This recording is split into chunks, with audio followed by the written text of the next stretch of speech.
but it's a pretty creepy game. I've hacked it because I thought that would be a good idea, to be about a writer's retreat where the characters are aspiring horror writers who have been invited to a writer's retreat by the master of horror himself, Esteban del Rey, and who have accepted because of reasons we will figure out later. Okay, so I'll start talking about safety tools. We will use the X card, which you're probably all familiar with, but I will tell you about it anyway because it's important. Anytime you feel uncomfortable or uneasy about content, or you don't want to have it in the game, you can just say X or make an X with your arms or your fingers, or just put it in the chat. And then we will not have this content in our game, and rewind and see how we can do it so that everybody is comfortable and feels and has fun, because that's what this is about. Also, we of course have an open table if you at any point want to leave and because it's not what you thought you were signing up for, or because of other reasons. You don't have to tell us the reasons, but please inform us if you're going, because otherwise we will assume you had a tech problem and we'll wait for you. Okay, so we can do some veils and lines now. I will put this, yes. I have a lot of tabs open and I have to find some orientation, how to play. No, I want veils and lines. Yeah, great, that's not what I want. Sorry, I should have done this before, but I just realized that we would need this. Are you like adding a tab on the spreadsheet? Yes, I'm trying to. Yeah. I can help out with that. Yeah, how do you do that? There's a tiny little plus symbol on that bottom row on the far left. And it's on the left. I looked on the right, and it opened just some weird Explorer stuff thingy. Okay, great, thank you. So, lines and veils. My line would be sexual assault. I don't want that. And now I'm going around. Eduardo, what are there any lines? Which means that these are things that won't appear in the game, or veils, which means that these are things we will allude to maybe, but won't have on screen. I guess violence against, children. I guess if we can draw a line there, that would be cool. Cool. Yes, we can. Okay. Jean, what about you? I don't have anything that hasn't been brought up already. Okay. And Michael? I'm okay for now. Okay, cool. At any time you can, of course, say, hey, I think this goes too far. Could we draw a line or put a veil on this? That's totally cool. Also, if there's some content that has been put into the game before and you realize while we're playing that you aren't really happy about it, you can still X-card it, even if you were okay. Even if it's your own content and you say, hey, why did I put it in? This is not what I wanted to play with, really. It's all cool. Okay, so I think I've covered that. Did I forget anything? I just wanted to mention I did add this how to play tab. When I played with Jim, he kind of put this on his character keeper. It's just got the pages from Trophy on how to play there. So cool. That way it's like kind of one less window you have to have open for a quick That's a good thing. Thank you, Michael. So, okay. Fine. Now we are going to create characters. So I have created some, this is modern day, so I've created some occupations for your characters. You will create your characters. No, I should start in the beginning. I'm sorry. You will create your characters. These are modern day people. They are defined by their occupations, which is what they do for a living, and their backgrounds, which is kind of where they are coming from, what they're, where they're coming from. Yes, right. Okay, and or what hobbies they have or what their family is like. Also, you all have a genre, which means that's the kind of horror stories you want to write. There is a romance horror, which is the meant to be the ubiquitous vampire love thingy. Also, there is action horror, which is kind of survival horror and stuff like that. There are spooky children's tales. There is fantasy horror, and and psychological horror. All of these let you do different things. There in the original trophy version, there are rituals, but I don't think that modern people know a lot of magical rituals. So I have substituted that. And you have a drive, which is why you are actually keen on doing this, despite the fact that there have been some rather unsavory rumors. Because these writers' retreats, they have happened before, and Del Rey students who went to them, some of them did really succeed. Most of those who succeeded, though, they kind of were one-hit wonders.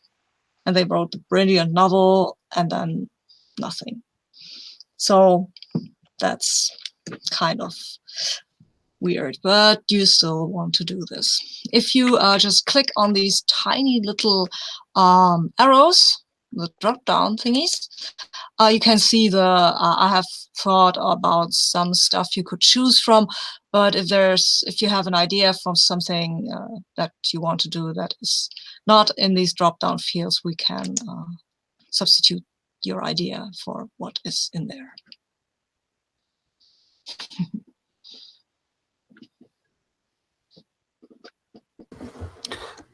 These are pretty awesome options so far.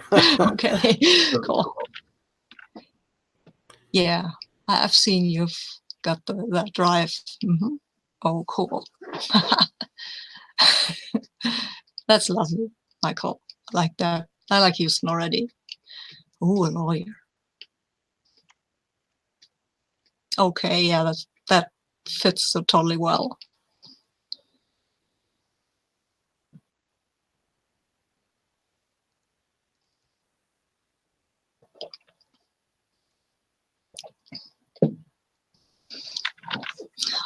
Okay.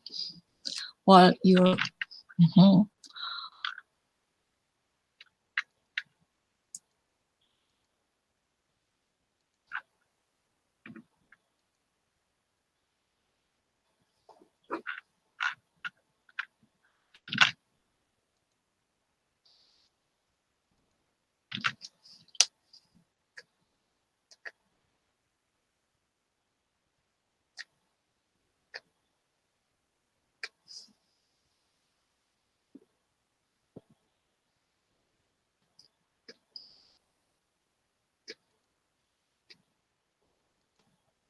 Cool. I think I will tell you a bit about the rules for that game. Michael, you will notice that I have substituted Ruin, which is originally the name of the stat that you gain the further you progress into the adventure with Insight, which is the original name of that thing from Cthulhu Dark, because Ruin, as you go further into the forest, into this thing, that the things that will happen to you, they will give you insight. This is not really about you totally being utterly ruined. It's more about you going mad because you want to be a very good writer. And that will take some breaking into the whole writing thing. That's why I think, yeah, the drop downs weren't my idea. They were in the original Character Keeper. I just filled them in with my own weird ideas. So, okay. Dean, are you still with us? I see you've turned your camera off. Yeah, I'm still with you. Oh, okay, cool. I'm feeling under the weather, so the camera will turn off every now and then. Okay, cool. That's cool. I wasn't sure if you had just to go somewhere and weren't there to listen to me talk about the rules. Okay, rules. Will be rolling d6s. You will be, usually if a situation is dangerous, you will roll light side d6 whenever your occupation is helpful or your background. There is only one d6, light-sided d6 you can roll. So if your occupation and your background prepare you mostly for the same thing, then well, that's not helpful, but it doesn't hurt either. You can also accept a devil's bargain, which I will offer at times, or one of the other players can offer to you. If you accept that devil's bargain, then you will get to roll another clear light-sided d6. Devil's bargains could be stuff like you will inadvertently destroy some resources, or lead the group astray, or get separated from everybody else for a bit. If you say, yeah, I want that die, then the devil's bargain will happen, no matter if the die actually does help you or not. You can also always take a dark hued die, which is a bit risky because it might increase your insight. If the dark-sided die rolls the highest of all the dice rolled, then you're in, and if it is higher than your current insight, then you will gain a point of insight. Yay. Ooh, nice. Okay. Yes. You can add as many dark-sided dice as you want, but of course, every dark-sided die increases the chance that it might roll highest. If you want to use your genre affiliation, you can also add another dark-sided die. The genre affiliation lets you do some things to threats, but that kind of means giving into the weird, means that your character is at that point accepting that this weird thing is really there and that you are engaging it on its own ground, and that's why the chance for getting a higher insight is really there. You can, and also there are rune rolls or insight rolls at that point, at that matter. That means if somebody weird is happening and going on, you have to roll just to see if you keep your cool. You roll a dark-sided die, and if you roll higher than your insight, you get a point of insight and you get a bit weirder. Yeah, that's about it. If you reach 5 insight, you can work actively with the forest or the whole threatening thing to decrease your insight. If you do that, then you can roll again, and then you roll a light-sided die, and if you get less than your current ruin, you succeed and decrease your insight. And you can do this, but you can start doing this when your insight first reaches 5, but if it gets lower, you can still try to do that. But of course, it means doing stuff that the forest would like destroying equipment, preventing others from using their own special connections to the threats, or sabotaging everybody else, stuff like that. Yeah, right. I think that's got it covered. If we come to making rolls, I think it will be easier. Okay. So I think we're at the point, or are there any questions? Sorry. Or did I forget something? important.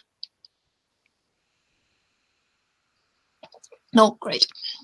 So I guess you've made your characters. Now I would ask you to introduce them, and happily they are in alphabetical order when it comes to player names, which is nice. So I would like to start with Eduardo. Eduardo, tell us about Diego. Sure. So, Diego is a lawyer. He's accumulated some really interesting experiences over his career, and I think he's gotten to this point where he wants to sort of start to develop his memoir. Put some of this maybe in write the sort of great fiction. And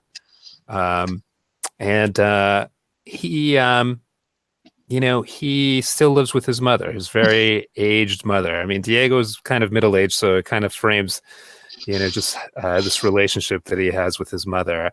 I'm almost imagining something like Psycho in some regards, where he's still Cool. caring for his judgmental, 70, 80-year-old mother, Mhm. Okay, very cool. I love that. Cool. Okay, so Jean, tell us about Julian. Julian is a librarian, and not necessarily by choice. I think Julian was finished school expecting to be a great American novelist, but had to pay some bills. His rival is Marcy, who is his ex-wife, who has had a much more Oh, successful career. And Mhm. And is Marcy a writer?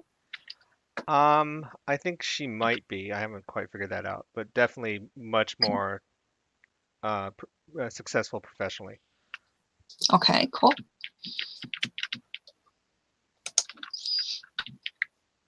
Very nice. And he likes to go hiking. Yes, and he writes psychological horror. Mm-hmm. Or wants to. Cool. So that's Julian. And Michael, tell us about Houston.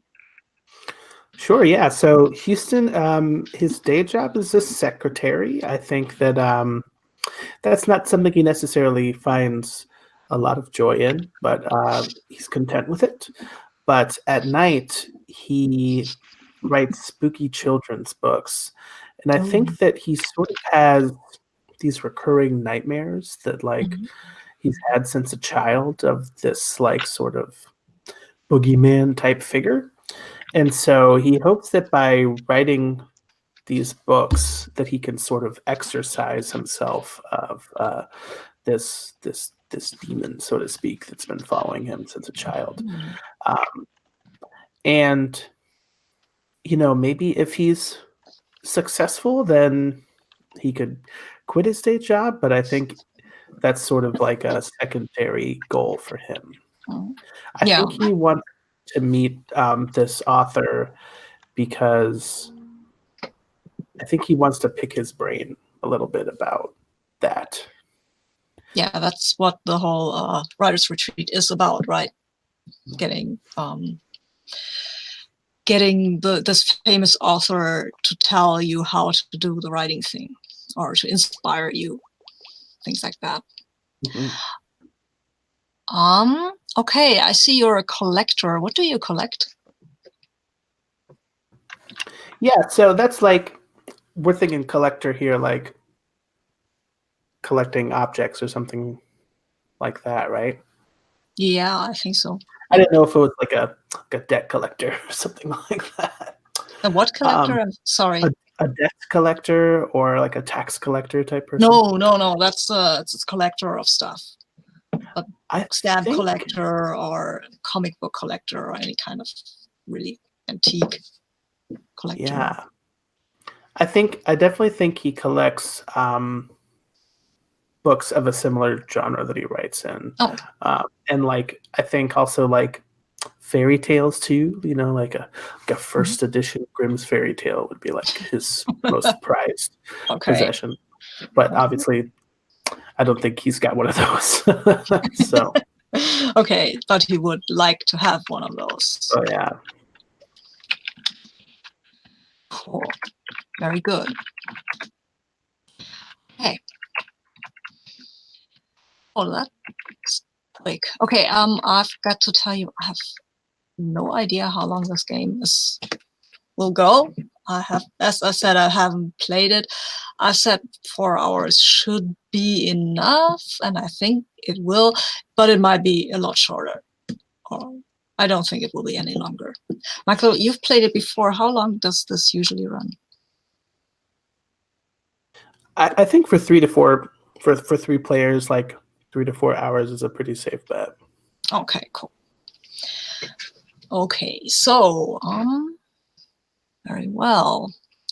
Then I will talk some more, but I will soon finish. Well, no, not really. Yeah. So I will tell you the whole blurb again. That you are all aspiring writers looking forward to going to Writer's Retreat with the reclusive master of horror, Esteban del Rey, author of Shadow in the Rain, Ember Birds, Skeleton Tree, They Walk Beneath, and Shattered. You have heard strange rumors about these retreats in the remote woodlands of Maine, but each of you is going despite the warnings for their own reasons and ambitions.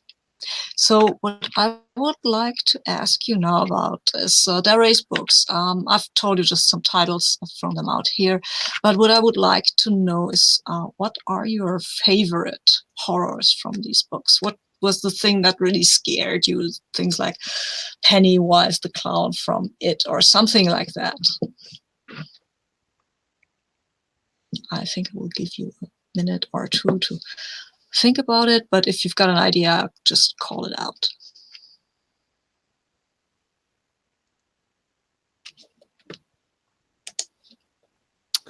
Can I make a suggestion? Sure. I am going to grab The Walk Beneath, or suggest that The Walk Beneath perhaps, was a sort of a revenge horror, sort of a blend of those two sort of genres or ideas. Is that what you're looking for? Yes, yes. And what did you like about that? What was the thing that you said, wow, that's something I would like, I could do? How about it had to do with crime, sort of like a modern, had some elements of sort of noirish crime and punishment, elements of maybe sort of the justice system. That's probably what sort of spoke to Diego. Okay.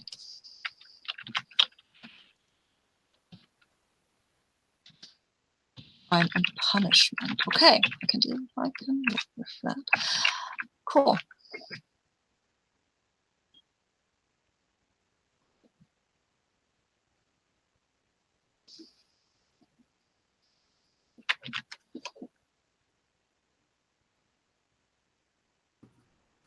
So, to clarify, we're thinking of a book that this author wrote. Like we're creating a spooky. Yep. Okay. Yes. Yes. I wasn't sure if you're like, oh, I think that the clown from It's cool. Let's incorporate that. You mean we're making up a monster, right? Yes, we're making it up. You can, of course, considering that Esteban del Rey is a very, very vaguely veiled allusion to Stephen King, you can just say the clown from them, and he's called Vinnie Pies or whatever. I just got that Esteban del Rey, Stephen King. Okay, that's very clever. Well, maybe he had.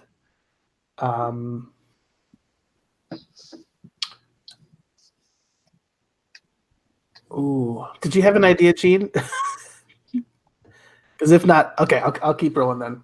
I like a good haunted house.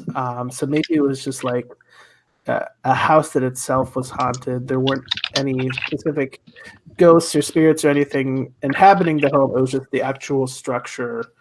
I think that some great trauma happened within, and it sort of seeped into the architecture. So the house itself was haunted. Cool. Very nice.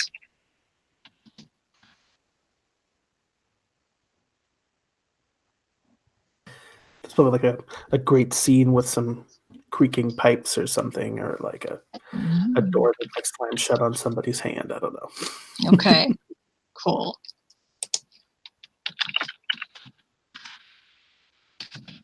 I think that I liked Shadow in the Rain, and I think it was because it covered like a generational story. So there was like fathers and sons, and mothers and daughters, and uh, the evil that was there was passed on from generation to generation. So it kind of had an epic feel Cool. to it.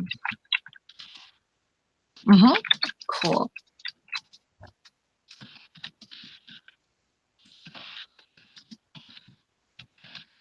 Nice. Okay. So, and I've got another question for you, but that should be quicker. I think you have maybe some kind of journal, notepad, or do you take your notes in your phone? Do you have a laptop that you're carrying with you up the mountain?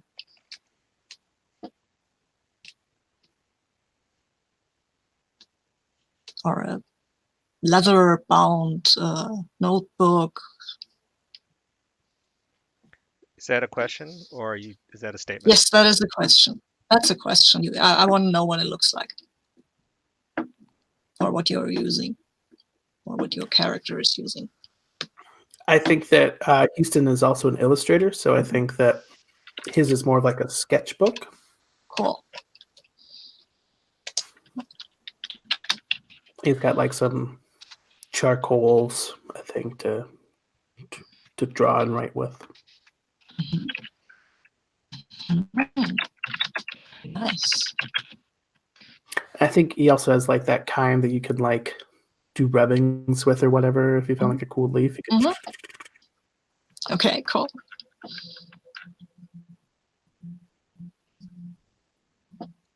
I guess that Diego would probably have an expensive leather sort of shoulder bag, a very expensive laptop or tablet.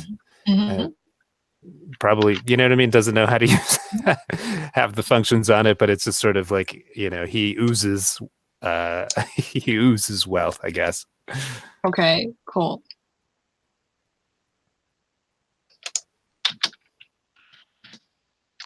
I think Julian has a very, very old laptop that has served him for many years, and is definitely on its last legs. Cool. But hey, you're actually have experience, so you have power cells, stuff and things to really to keep its energy up, to keep using it. So that's cool. Okay, so let's start out. It's late summer, early autumn. Oh, sorry, fall. The trees are just starting to turn, the leaves are just starting to turn yellow and red. You're in Maine, which is pretty much in the north, and there are lots of forests in Maine, and you can really, really get lost in them. But the writer's retreat is on a private property, and apparently, what you've heard, it's all fenced in. So that should be okay-ish.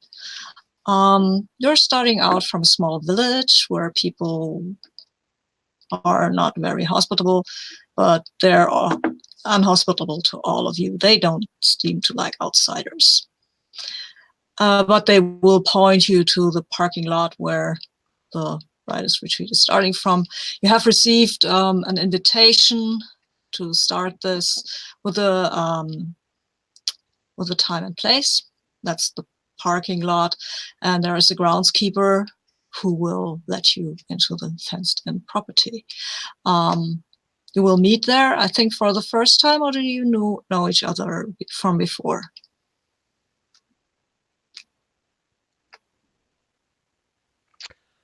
I think there might be a forum that that some of us have been on.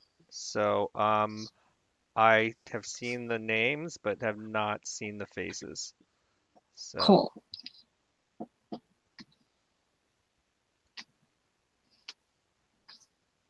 Yeah. Okay. Then this groundskeeper will turn up. It's an older man, looks kind of weather beaten, like a nature guy. He doesn't turn up from the inside. He comes with a car, also weather beaten, oldish. The exhaust fumes are not up to specs, but hey, he doesn't look like the person who worries about climate change at all.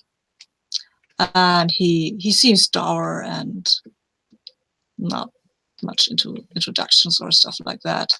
He will nod at you, look at some kind of oldish phone, look at you again, nod, shrug,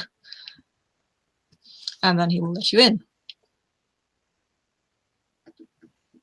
And then if you don't want to talk to him, he doesn't appear very talkative anyway. Is there like an obvious sort of path to follow? Yeah. Okay. He point out here, and he say, "Yeah, go just up to the mountain. You can't miss it. But you're gonna be in for a bit of a hike, so don't come back running as soon as something gets wrong or goes weird. Won't help you anyway." That's I'll probably once we've exchanged usernames, right, and sort of understanding who each of us are. Mhm. That was a little weird, wasn't it? I mean, did you see his car? It looked like a piece of shit. Well, no, I mean, I meant he right away warned that something weird could happen. I mean, do you think we should be concerned about that? I'm still fixated on his car. That says everything we need to know about him. Trust me, his car and his clothing, that's a good judge of character. I should know. he probably just Well, wanted to be somewhere else. you So know, don't take it personally. good thing we met online, I guess. He probably just needed to be somewhere else. People up in the Northeast, they're this way. They don't want to socialize. So just respect it and move on, I guess.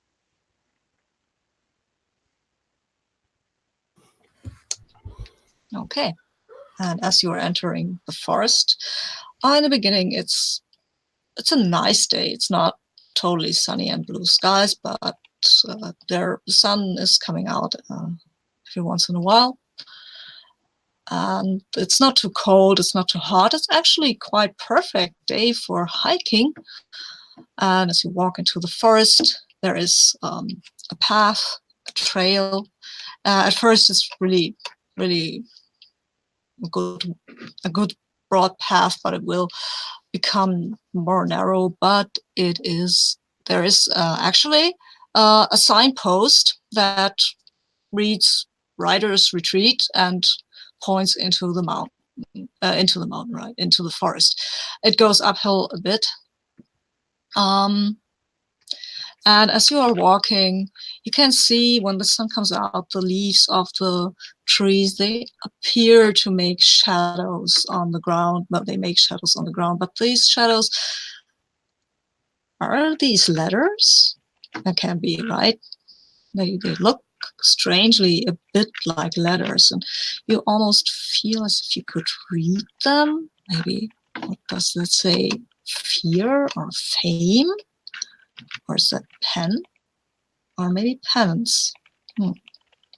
Well, it's probably just your active imagination anyway. I'm afraid to say anything. Diego might make fun of me, so I just sort of keep that to myself. I think Diego's so focused on his leather shoes, walking on actual dirt. Just you could hear him sort of muttering, just, "Oh, damn, sticks, mud, my shoes," just sort of incomplete sentences. It had actually been said on the invitation to dress appropriately for a trip into the forest, but I guess you think leather shoes are appropriate for that. Oh, okay. That's when you hear a voice while you're looking at your shoes and you're looking at the weird shadows. It's a strange voice. It sounds almost human, but not quite. It says, turn back, turn back, turn back, and it moves. It's over there, and then it's over there.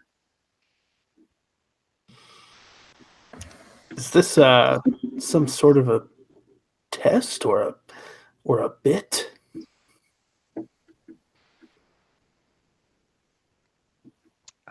It was a clever bit because I don't know about you, but that sounded like multiple people. He's just messing with us, though, right? I mean, it's Esteban del Rey. This is totally his brand, right? You know, I could swear I read this somewhere on the forums, you know, something about like getting into character and just, you know, feeling the, you know, your surroundings. I mean, it must be some technique. All right, so if this was a character, if we were characters in one of our books right now, what would we do? Turn back, turn back. And you hear it, right? It's coming quite close from that tree over there.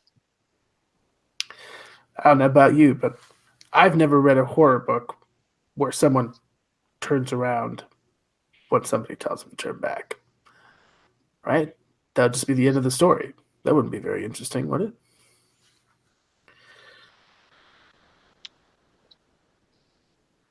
It's got to be speakers or something. Come on, let's go. Yeah, and to be honest, there's nowhere to go. We go back, we're going to be waiting for someone to pick us up. No one's going to pick us up. So the only way is forward.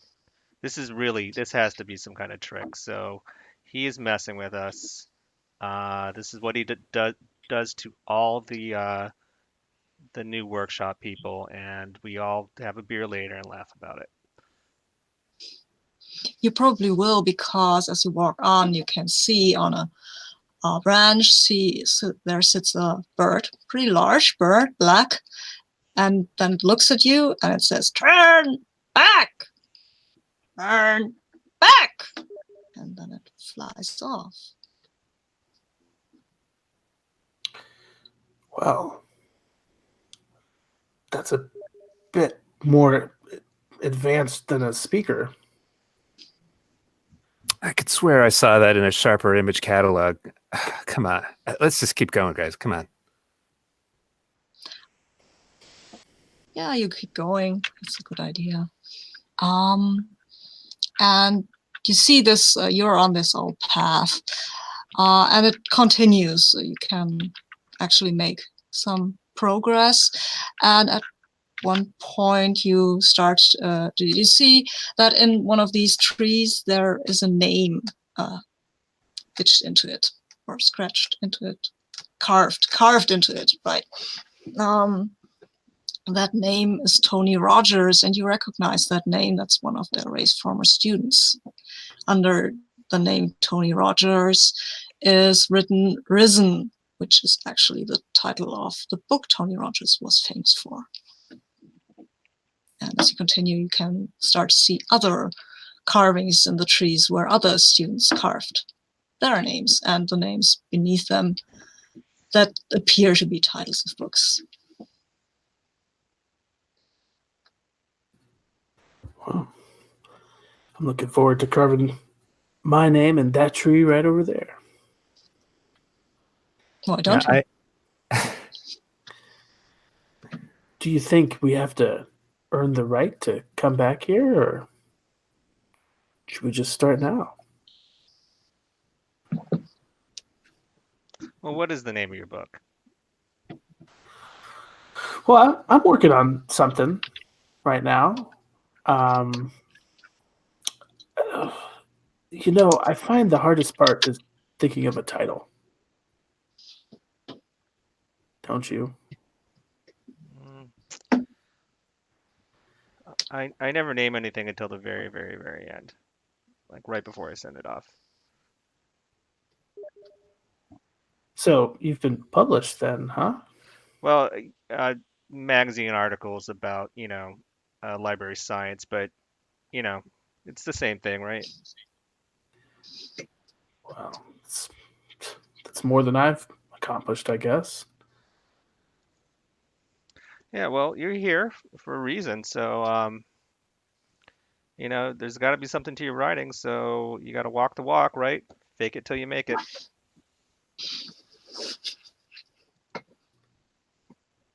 Thanks, Julian. I appreciate that. Diego, Diego, do you have a title in mind? Man, I'm the total opposite. All I got are titles, but no stories. It's like I got the first paragraph of every book right in here, but I just can't get past the middle or the end, really. I mean, that's really what I'm here for. Wow. Maybe if you carve it out, that'll be the first step. Yeah, maybe. Hey, is that Arthur Hamish's name? Carved out into the tree. I hand uh I hand. Whoops, I'm so sorry. I meant to say I hand Houston my camera phone, my very expensive camera phone. Hey, can you take a picture of me with right next to Hamish's name? Yeah, sure. Wow. as How many megapixels is this? as you look at the screen and at Diego standing in front of Arthur Hamish's tree and posing a bit, there is a movement behind him. The underbrush is pretty thick here, but you can see that there is something, and it's a lot. It's taller. It's larger than that jackdaw you saw on the branch. Yeah, I kind of like look up from the screen and like look around. Is it still out there? Maybe it's hard to say, but you can hear actually something in the underbrush walking. There is something moving there. Hey, do you guys hear that? And it stops. I didn't hear anything. There can be all kinds of things out here. Raccoons, even bears, but late summer, there's stuff out here. I think I probably look you up and down, Julian, and you probably have like legit hiking boots and like a compass or something on you, like, right? Like you look like you've been out on the trail before, right? Sure, yeah. This is actually supposedly fun for me, this part of it. Aren't you like, you said bears, man? Aren't you worried about that? It's late summer, so they've been eating all summer. So the time to worry about a bear is spring, right? So they're fat by now. They won't mess with us unless we mess with them. It could be anything Yeah. though. So these are pretty wooded areas. I haven't seen another person other than these scratchings. We haven't seen anything that looks like a human. So, private areas. Who knows what's out here? I sort of say under my breath, well, as long as I'm faster than Diego. I'll take your picture for you. Yeah, as you take the picture and give back the camera, you can actually see that there's somebody moving out there. It's a human being. You can see that. You can't see any details, but what moves out there, that seems to be human. Or humanish. Hello? No reaction. But it gets a bit darker. The clouds are starting to pile up a bit. It's going to rain soon. Diego, Julian, you know that. You're a hiker. Yeah, guys, we need to get going. It's gonna rain, and we probably should find a place either to wait out the rain or to get moving to where we need to go. Unless you guys really want to be wet.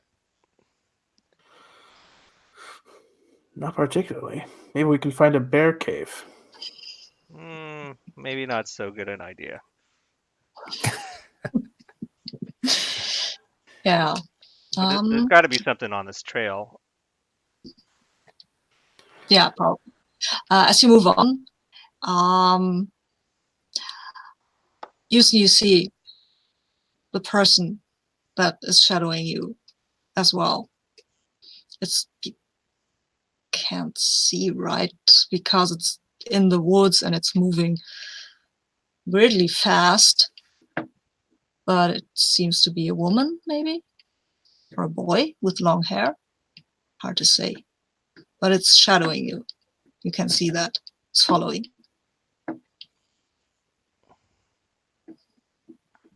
Have we found any shelter yet? No. Yeah, someone's playing a trick on us. Who else would know that we were up here? Or maybe another rider was invited? Maybe the driver? That was Maybe not he- the driver. First off, not smoking a cigar. But they don't look like they want to talk to us, so I don't know. Maybe a hunter? Maybe a local? I know these types. I see them all the time at work. What really helps, I've found, you got to sort of give it right back to them. You just got to intimidate them as much as they try to intimidate you. I mean, you guys want me to go just sort of yell at it? Maybe I could cuss at it or, throw a rock or something? What do you think? I just want to keep moving. I don't want to get stuck in the rain. It starts raining, actually, as you say that. The first raindrop hits you. And as the rain starts to drizzle down, then you can see that shadow then. And she's coming from the woods and she's coming for you. She's a woman. She looks very rough, like she's been sleeping out in the forest for a long time. And there is something very, very wrong with her eyes. It looks like she doesn't have any real pupils or something like that. Looks like there are letters in her eyes. And you can all roll for ruin, I think, as you see that very, very weird look she gives you. And she gives a strangled cry and she attacks you. That too, but there is something very wrong with her. And she moves wrong too. I'm going up. Cool. You all found the role for your party, I trust. Here, let me... Yeah, I'm the blue die. So I'll take orange. So you take a darker die, please, because orange is kind of in the middle between light and dark, and you should be able to tell them apart. Gotcha. So I got a 2. Would you like me to keep that roll or re-roll it? You can re-roll it. Okay. Let me delete that. Yeah, please do. And a darker die. So maybe... I think you can also use one of the others. I don't think we have, or if that's okay with everybody. Sure. I'll just label mine. How about that? That'll be good. That'll work. Cool. There we go. So that was a 1. Wow. Okay. Then you actually get to keep your insight at 1. Okay. Cool. Yeah, well, as she closes the distance, you can see that she has scratches on her skin that also look like letters, maybe done on purpose, but they don't make a comprehensive whole. There is no word or anything that you can really read if you want to, because she's giving a rather gargly kind of noise, more like as she charges you. And I don't know whose point, but I think it would be Julian because he's the most experienced hiker and he would be in front and she will try to, well, try to hit you or something. She is mostly human, so you can actually fight her if you want to. Okay, so as she's coming up, I'm not much of a fighter, so No. I'm going to basically try to take out her legs though. So I'm going to try to lunge at her right when she comes in, and we'll see what happens. Yeah, I think if you maybe if you hit her with your backpack and maybe there is this heavy laptop in it, sure it might get damaged, but Yeah. that's the devil's bargain I'm offering you at No, that moment because that's fine. So okay, I'm doing something risky, so yeah. will I do two light dice? Is that how this works? Do you have anything that in your occupation or your background that would help you with Oh, I taking her see. out?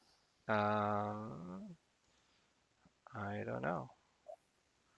I don't. You're a librarian and you're a hiker. Nah, not really. Nothing straight. No, I could I'll use my maybe I don't want to actually hit this person. I just want to take a swing and scare it off. So I'll use my psychological horror genre to make it Ooh. hesitate. Okay, cool. For that, you can roll a dark die. You can also roll a light die if you would ruin your laptop by doing so, whatever you're doing. Okay, so I can roll one light and one dark. Is that what you're saying? Yes, so that's what I'm saying. You can also roll another dark die if you want to. You can always roll another dark die if you want to. Okay. So I'll just roll one light and one dark. So, Cool. so this is the dark one, which is a 5, and I'll roll That's goodish. and a 6. Oh wow. Okay, so tell us what that looks like when you take her out. Well, I'm not trying to take her out. I'm mostly trying to scare Yeah. her. Oh yeah. What does that look like? So as she comes very close, I take a swing at her head, and I think there's like a moment of recognition that that we both have. I might know this person, or this person might know me, and we both hesitate for a brief moment. I think the backpack goes over her head, and she dives past me and back into the brush behind us. So Mm-hmm. on the other side of the path. And I look at the others and what was that? That was crazy. That they did not look right. I think I might have. It's weird. I might have seen that person before. Did she look familiar to you? Man, my mom always told me watch out for these country girls. That was just nuts. Mom's always right, guys. Sure, man, but like, let's try to get to the house. Maybe they have a phone because she looked like hurt or like wound. She see those scratches on it. That I don't care if she's a vagrant or something or what, but like some authority needs to do something, right? We scared Yeah, her I off don't for know. now, but she might want to come back. That was, you saw it. She was going straight for me. She wasn't going to talk either. Um, we got to be careful, and we got to get going. Guys, rule number 1 I've learned from the law: never get involved. Let's just get to that house and just make sure that it's got some locks on the doors and we can close those windows. Cool. I think as we're coming up to 1 hour, this is a perfect moment to take a tiny little break and meet again 5 after the hour. Okay? Cool.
So I guess we're still waiting for Gene.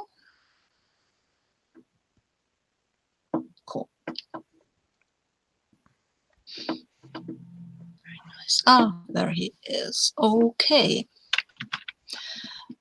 So let's go on.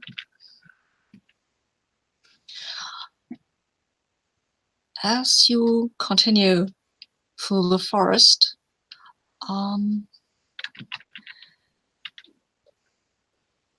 Julian, you've written those library articles, right? You will notice something that's strange. You've written this library article, right? And at that point, while you're walking, it's like every step you take, every noise you make while walking, it echoes this article, but it's read in a very, very sinister voice, like the person who's an audiobook narrator for a horror novel, but a kind of almost a campy one. And it's like this is just kind of stuck inside your head, and it's going round and round with this voice and your own words. It's just like you don't know why that's stuck in your head, right? Really, but it just keeps coming back and back. But You guys don't hear anything, do you?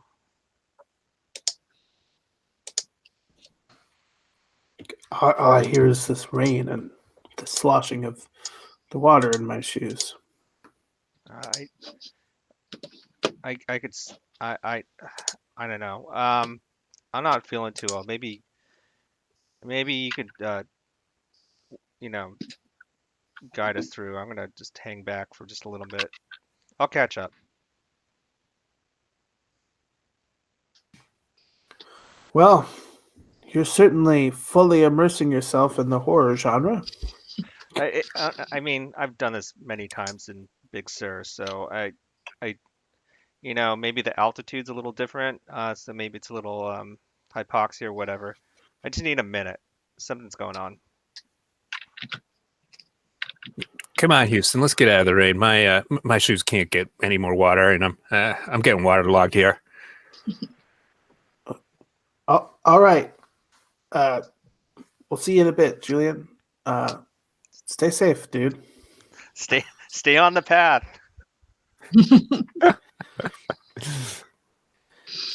As you look back, Houston, you waving your hand and you notice that something is weird. Do you have a speck of dirt on your hand? No. As you look at your hand, you can actually see on your hand that like a tattoo that says Chapter 1. I kind of shake my hand a little bit and try to like wipe it on my pants or something. Yeah, it doesn't go away. I think that is going to freak me out a little bit. Yeah, it's there's writing underneath. You can't really read it, but you think you've started your novel and maybe started over and over again. But that looks almost like that first sentence, only written 3 or 4 times on in a tattoo thing on your hand. Yeah, my insight went up. Yeah. Oh wow. Okay. Cool. Very nice. Jean, I think you failed the roll for insight when you saw that lady's eyes. Isn't that right? So your insight would be at 2.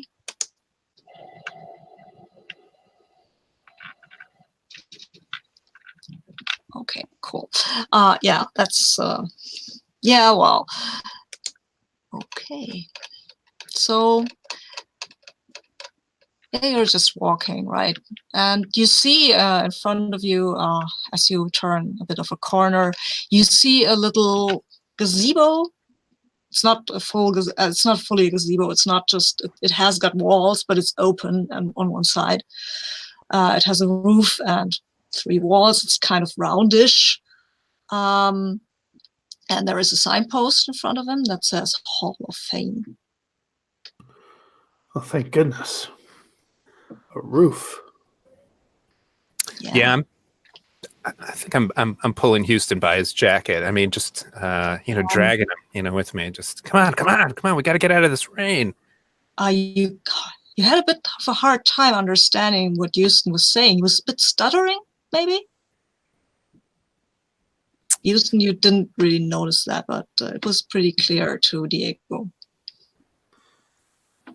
Yeah, I think I just give him like a awkward look, like, what are you doing? What are you, like I'm trying to sort of comprehend him, but I think I kind of keep it to myself at this moment too. Maybe he's just nervous anyway. Yeah, we just met after all. I don't know. Yeah, you don't know him that well. That hall of fame is actually filled. The walls are filled with awards. There are these little shelves where you can put a trophy on. There are awards. There are medals. There are press releases on the wall, bestseller lists with highlights on them. They're a bit oldish, some of them, but some are brand new, and they were all earned by one of Del Rey students. I spend a little bit of time, just sort of studying the names and, trying to see who I might recognize. I think I've declared Hamish, Arthur Hamish, is my favorite author, and so I'm just, I'm sort of zoning out briefly while I just, taking it in and trying to see if I can find anything there for Arthur Hamish. Yeah, you actually can. There is a press release about the splash his book made, and there is the award that he did actually win. He won a Bram Stoker Award. Yay for Arthur Hamish. Oh man, take a look at this. Arthur Hamish, he's my mom's favorite author. He's mine too. Man, can you take another picture of me with this, Houston? Yeah, as long as your phone's not soaked through. So I take a moment to take a look at my phone before I hand it over to Houston. It's not soaked through, no, but you still have a hard time. He's still stuttering a bit. Julian, I think you will catch up with these guys at that point, because they're standing around and looking at awards. You will, of course, see one of Marcy's awards there as well. So I walk into I guess it's the gazebo, and like, oh, you guys found some space. Cool. Oh, interesting. I know this person. Yeah. There's a picture of her, and she's smiling and like, hey, I'm the best. She has this irritating little giggle. She's a very lovely lady. How do you know her? She has a good publicist. She doesn't look this way all the time. This is like a lot of work. Yeah. All right, jeez. We used to be together. She had a little book. It did all right. Oh, I see. Really, you see? I mean, I'm no mind reader here, but sounds like somebody's jealous. It is what it is. Well, since Diego still hasn't figured out how to do a selfie yet, do you want a picture here too? I don't think so. But at least we're dry for now. In fact, I might be like, when they're not looking, I might mess with that award. I might try to take it down. Okay, yeah, you can. Won't bite you. Yeah, I kind of unhook it off the wall and maybe stash it for now. Yeah, sure. I mean, maybe one day your award will be there, right? Maybe. Wouldn't that be amazing? Okay. You can also see, of course, the articles about how much advance money one of the Marcy actually got. It's kind of nice nest egg, I guess. For I think for Houston, it would be nice enough that he could reduce his hours, maybe. Right, full time would be great. Man, looks like the people who study under Esteban, looks like there's a pretty good success rate here. Looks like, yeah. Yeah, it's not Well, about. I'm not sure that matters much to you, Diego.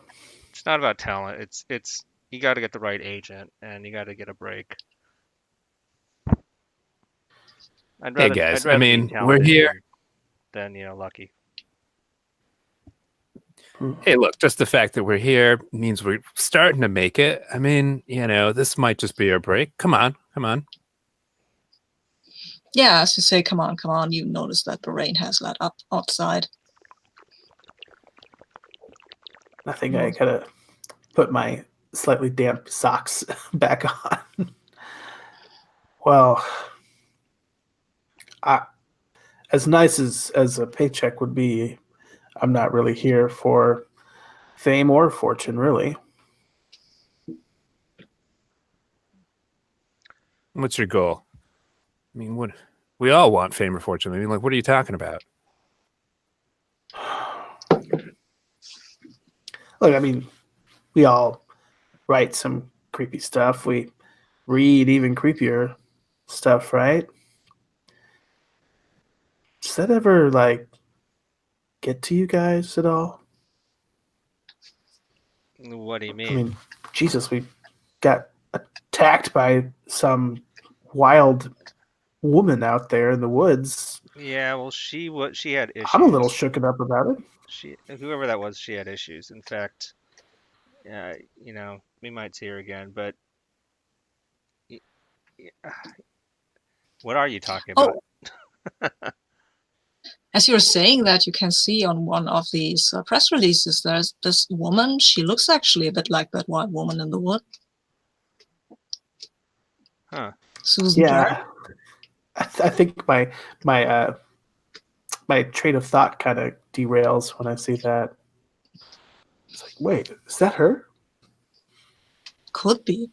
She hasn't got weird eyes though. She's got quite normal eyes in that picture. Well, I think and this is also like an award here that she's won in this article. It's a press release. It's not. She hasn't won an award, but she's published her first book, The Night Train. Night Train. I think that is her. Weird. She was on the forum. Yeah, but she hasn't been for a while. Yeah, I think Diego does not want anything to sort of ruin this. And it's, he's clearly making excuses at this point. No. It doesn't look anything like her. The hair is totally different. And people come and go off of that forum all the time. You guys are just seeing things and stuff, come on. Well, it's not as easy for me to just push stuff away. If I want to clear my mind, I need to write. That's my point. That's why I want to become a writer, is to deal with all this. You know what I mean? Life. If he wasn't stuttering all the time, he would make a pretty good point. It's really irritating. But at least it chases this library catalog stuff out of your head a bit, Julian. So that's maybe not so bad. Yeah, that was her for sure. Diego, I know.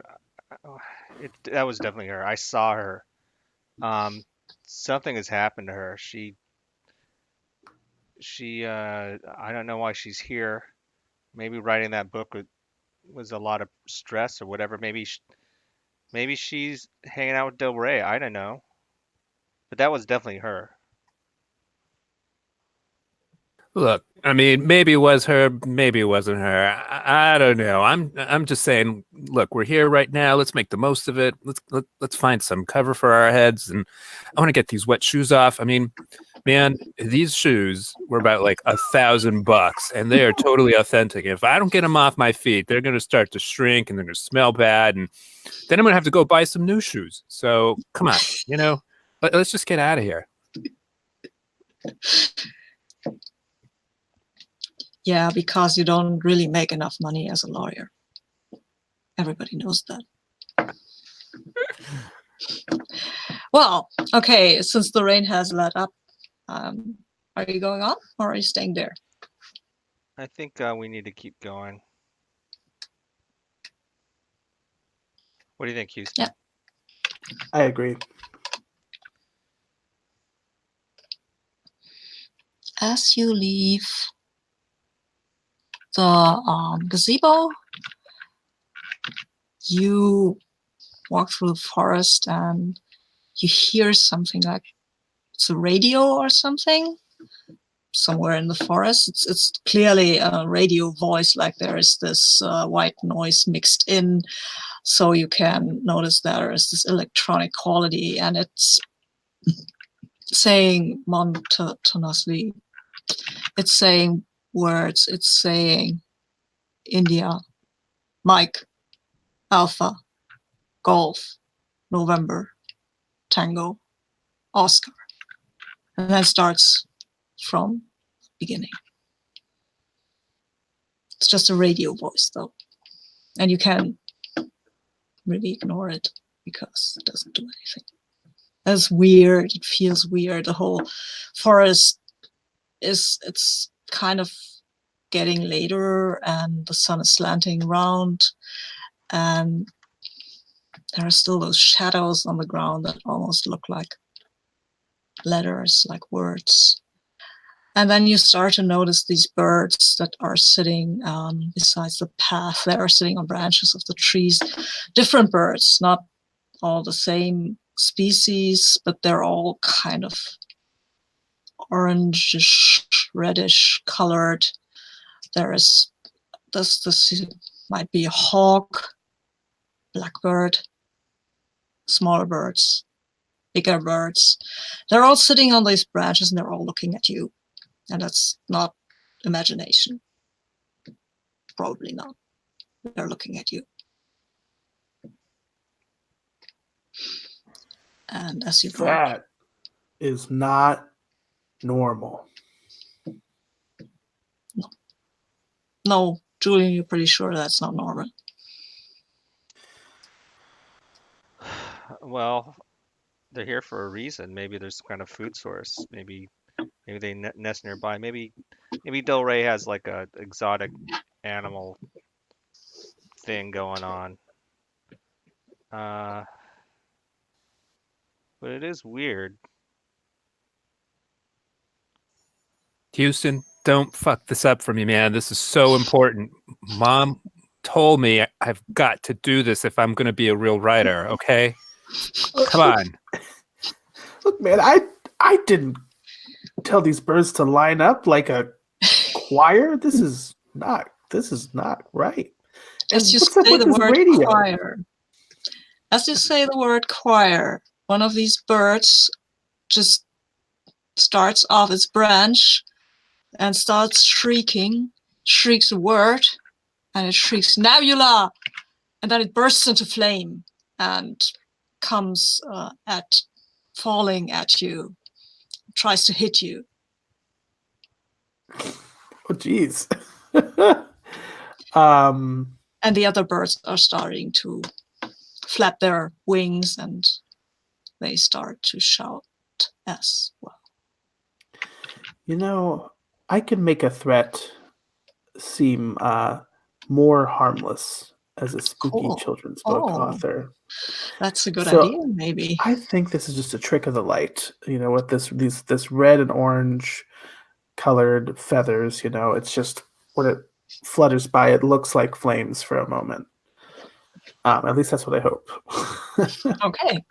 So you are rolling a dark die for using your weird power.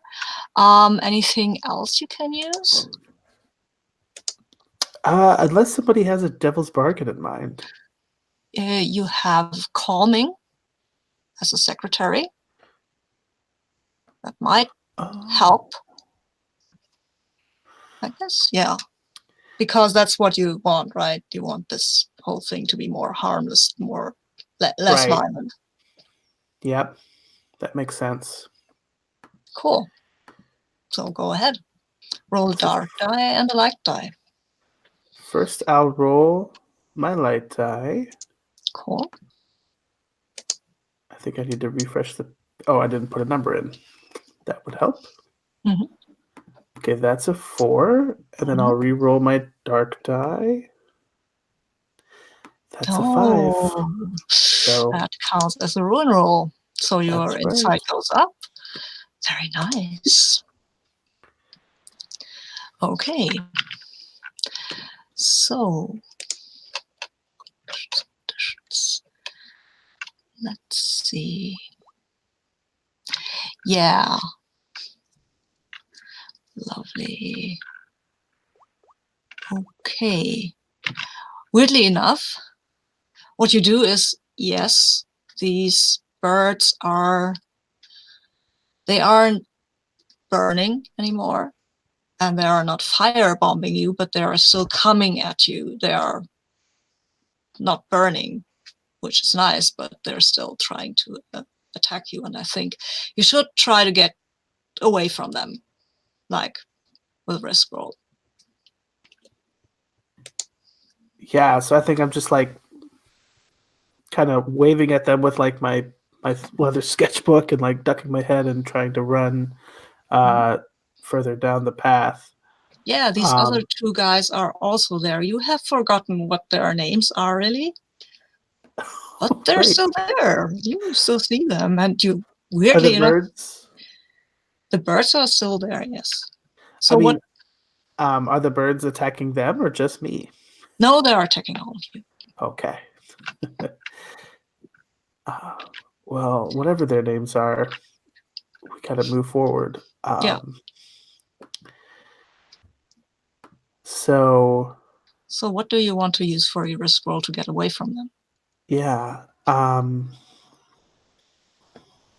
I think I'm gonna like try to like wave these people over, even though I don't know their name. I'm gonna try to like organize us all into running together. Okay, cool. With my secretary background, but I think I'm just kind of like risking my physical well-being here with this role. Cool. So I'll just roll a light and a dark again. Okay. And it's a 6 with a dark die. Very nice. So your insight goes up. Oh yes. That's and cool. I'm up to the magic number now, just so you know. Yeah. Very nice. Cool. The other two of you will have to roll too, just to see how well you get away. And just because it's still really weird, you were pretty sure that. So are you rolling one dark die or a combination of dice? You can, if you have anything that would help you from your occupation or your background, and I think nature would apply here, you can just roll one a light die, and if that works out well, then you can just leave it there. Or if you want to, you can always roll a dark die with it, risking your physical or mental well-being. And I'm just going to roll the light die. Okay, cool. Diego, it's probably going to be harder for you because nothing in your background really applies here.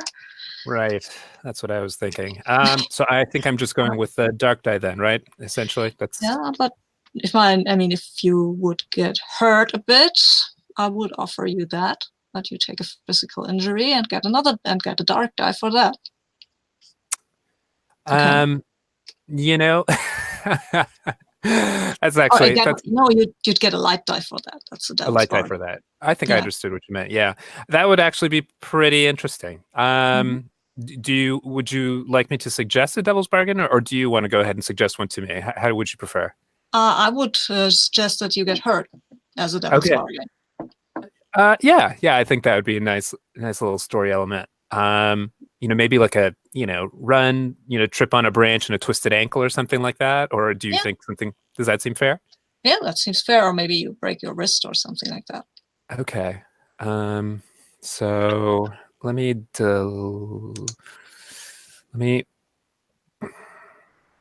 see if I can do this right. So Gene, what did you roll? Did I see that? No. I rolled a 4. Okay, cool. That's enough to make it, but there will be a complication. Okay, did you just roll 2 ones? I rolled a yellow one and I'm just about to re-roll my blue one. Okay, cool. So I got a 5 on my dark die and I had a 1 on my light die. Okay, so you get 1 point of insight. And you will with a 5 and a 4. I think, well, you made it very perfectly, Houston. Tell me what that looks like. And then I'll tell the other 2 what kind of problem they have. Okay. I thought I heard you say Houston. Did you mean Diego? No, I meant Houston. He has had a 6. Sorry. Yeah. So I think that by success, yeah. I think at one point,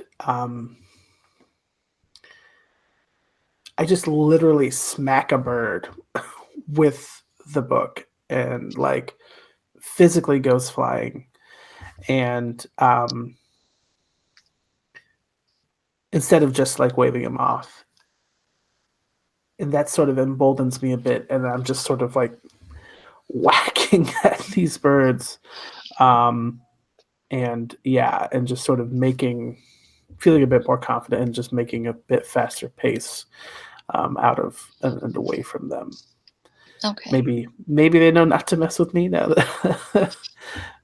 It's hard to tell the motivations of these birds.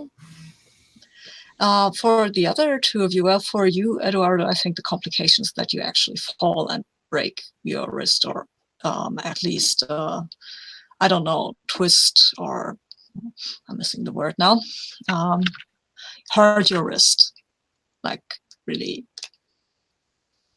not so very well.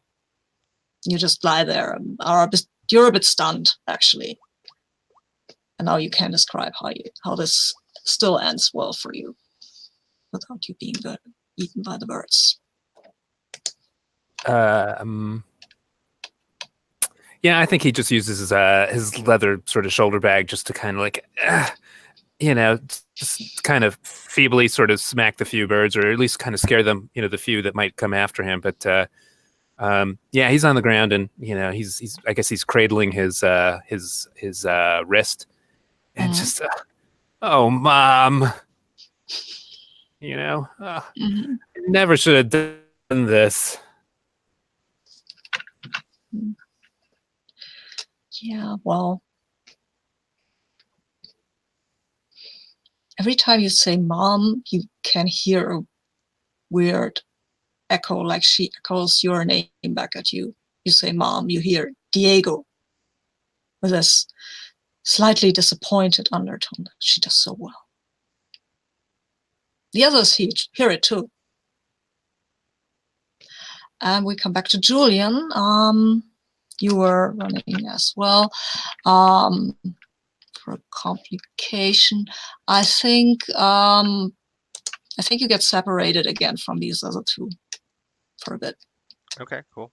So I think that that I see Houston like running up, and then Diego kind of fall and trip, and I think I'm heading to where I think Diego is, but I make a left and where I think he should be, but he fell and I didn't see him fall. So I suddenly appear on a fork and no one's there. Yeah, exactly. And you're away from the birds, but you're alone in the forest for now. But it's hardly creepy. The radio's far off, and it's saying different words now, but those are weird. These aren't English words, at least. Okay. So you have all escaped these weird birds, and I think Diego and Houston, you seem to have lost the other. Diego, you seem to have lost Julian. Houston, you seem to have lost one of these other guys. The one who wasn't a lawyer. You're hiking expert, really. Do you have any signal on your phone, Diego? He's breathing a little bit heavy. You know, his wrist is really hurting him at this point. And that's probably why it doesn't notice that with every word you speak there, it's like you're spitting out something, a little creature like that big, like the word, like a bug or something. You don't really notice that. You actually might notice that, but it feels almost natural. While you're at Inside 5, you are really almost part of the forest now. You know that you can reduce your insight by sabotaging stuff now. So I'm looking at my phone. Do I have any kind of a signal? Yeah, sure.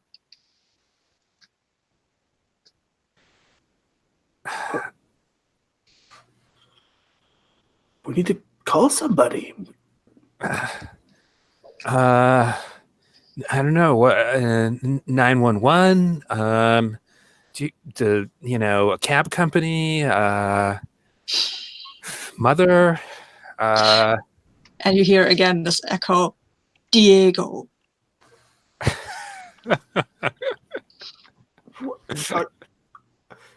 you hear that? I'm so confused. You can roll for, I think you can roll for insight. Okay. Because at that point you have seen something like a little winged creature leave Houston's mouth when he spoke to you.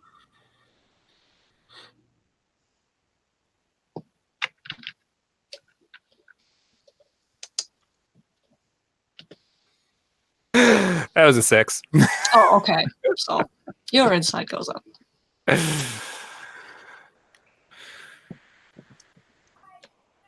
Okay. Just give me your phone. I'm just fixated on your mouth. Yeah, your hands, your wrist is killing you too, right? So you might not be able to manipulate the phone all that well. You got it. I just am holding the phone. I'm not releasing it, and I'm fixated on your mouth. Yeah, I think I'm gonna wrench it out of your hand. I think. I just sort of start to back away. You know. I'm gonna just straight up call 911. Yeah, and you have 911. What's the nature of your emergency? Please hold the line. Well, good. That'll give me a chance to figure out how to describe what's happening out here.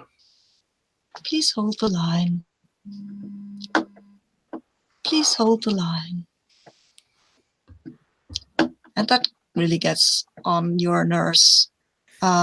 Diego, just please hold the line. You can hear it. It's like you don't. Oh, these words, they're just like the chalk on a blackboard. Like, and now we will go to Julian and see how he's doing. You're in the forest. It's not dark yet. Yeah, I don't know how I got here, to be honest. They were right in front of me. I saw them clearly. I yell out to them, Diego, Houston, I don't think. Maybe they will hear you, but they're pretty busy right now.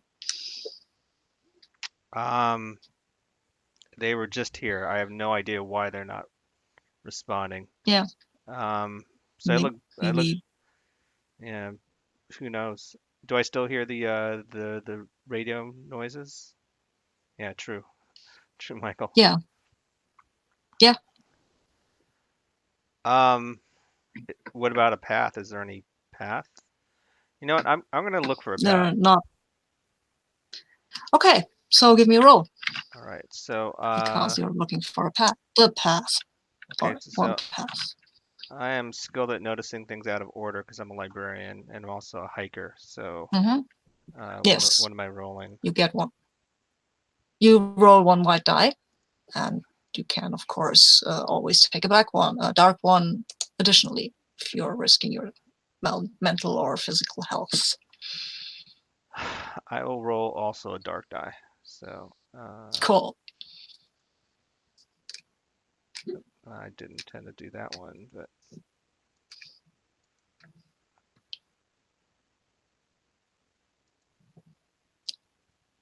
oh, so I got a 6 on the dark die and a 3 on the light die. Well, amazing. You will, of course, your insight will go up, and then you will arrive on the path. It's the same path. You think? No, you tell me. I think how that you arrive on that path.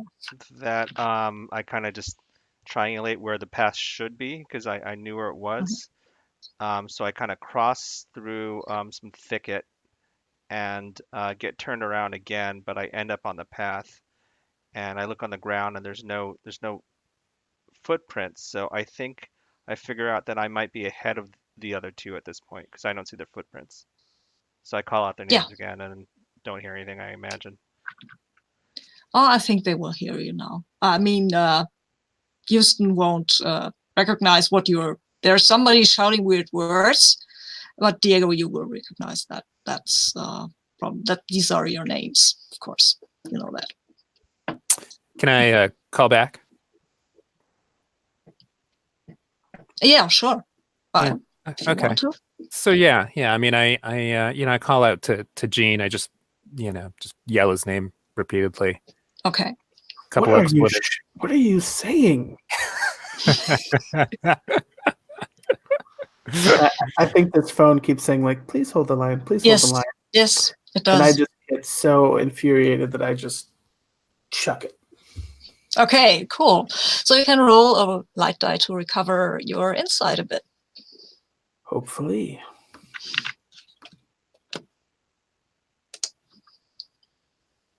That was a 3. Yeah, very good. I think works, right? Yeah. Yes, yeah, that works. Your insight is at 4 now. Once your insight gets to 6, you are one with the forest. Not crazy. Okay. And also, the whole name thing starts to come back to you a bit, at least. So, I think you can meet up. Yeah, with the others. I run back and see what's going on, and Diego's clearly hurt, and Houston is, I don't know, worked up about something. Are you guys okay? I got turned around back there. Are you? What's going on here? What the fuck, man? Where were you? Oh my gosh! Look at this guy. Did you see his mouth? He looks all right to me. A little worse for wear. You don't look so good yourself. Your hand is swollen up like a grapefruit, man.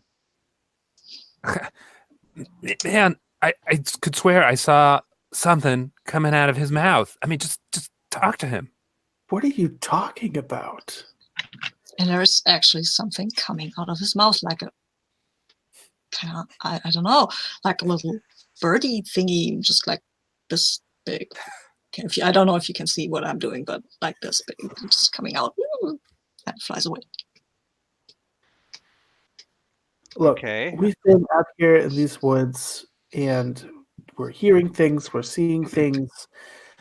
Maybe, maybe Esteban even has some kind of like hallucination-inducing frequency that he's pumping out of that radio station. I don't know. I wouldn't put it past him. He's a very creative, clever guy, but just like birds and stuff, just like Yes, things keep coming out, but you really don't find that all that weird. I mean, so. it's not like you don't notice it, but it's okay-ish. If we're all seeing something weird, then that must mean that individually we're fine. It's not like one of us is going crazy, right? That means something is happening to all of us. So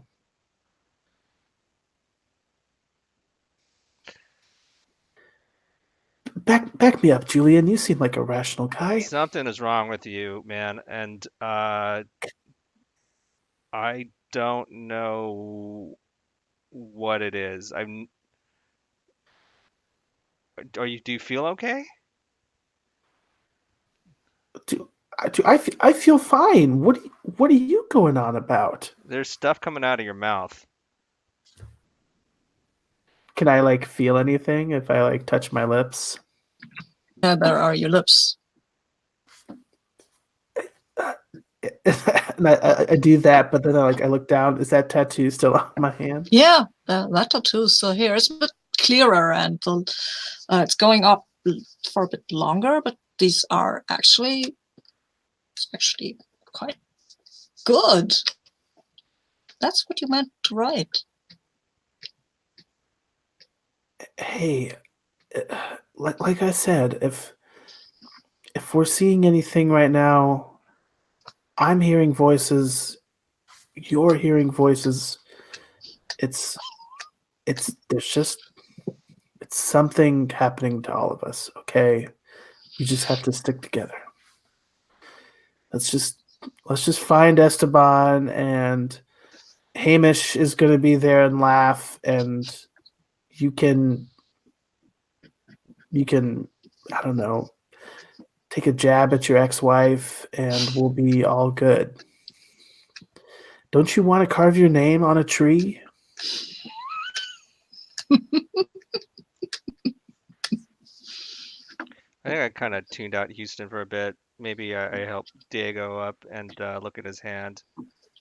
I kind of work the joint a little bit. Does this hurt? Does this hurt? Ah, that hurts. All right. Probably not broken. You could still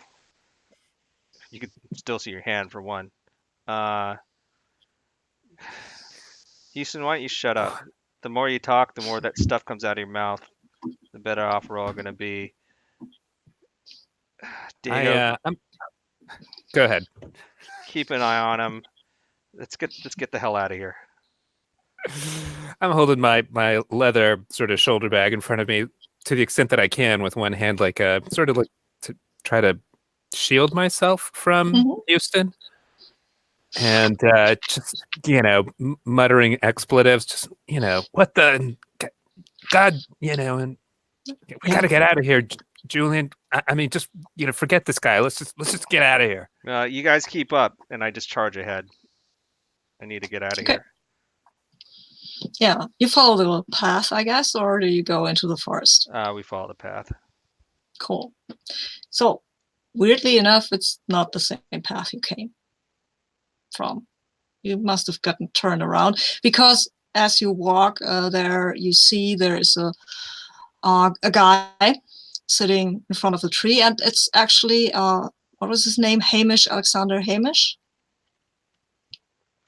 I think it was Arthur. Arthur, right. It's Arthur Hamish.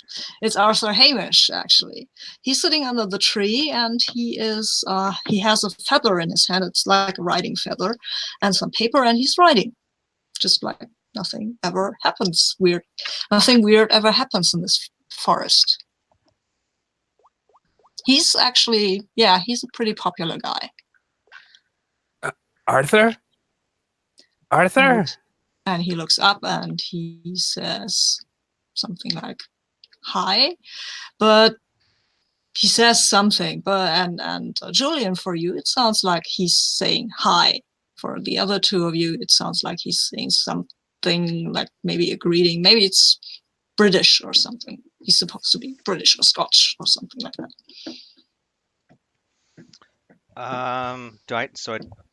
Is he popular enough that I know who he is?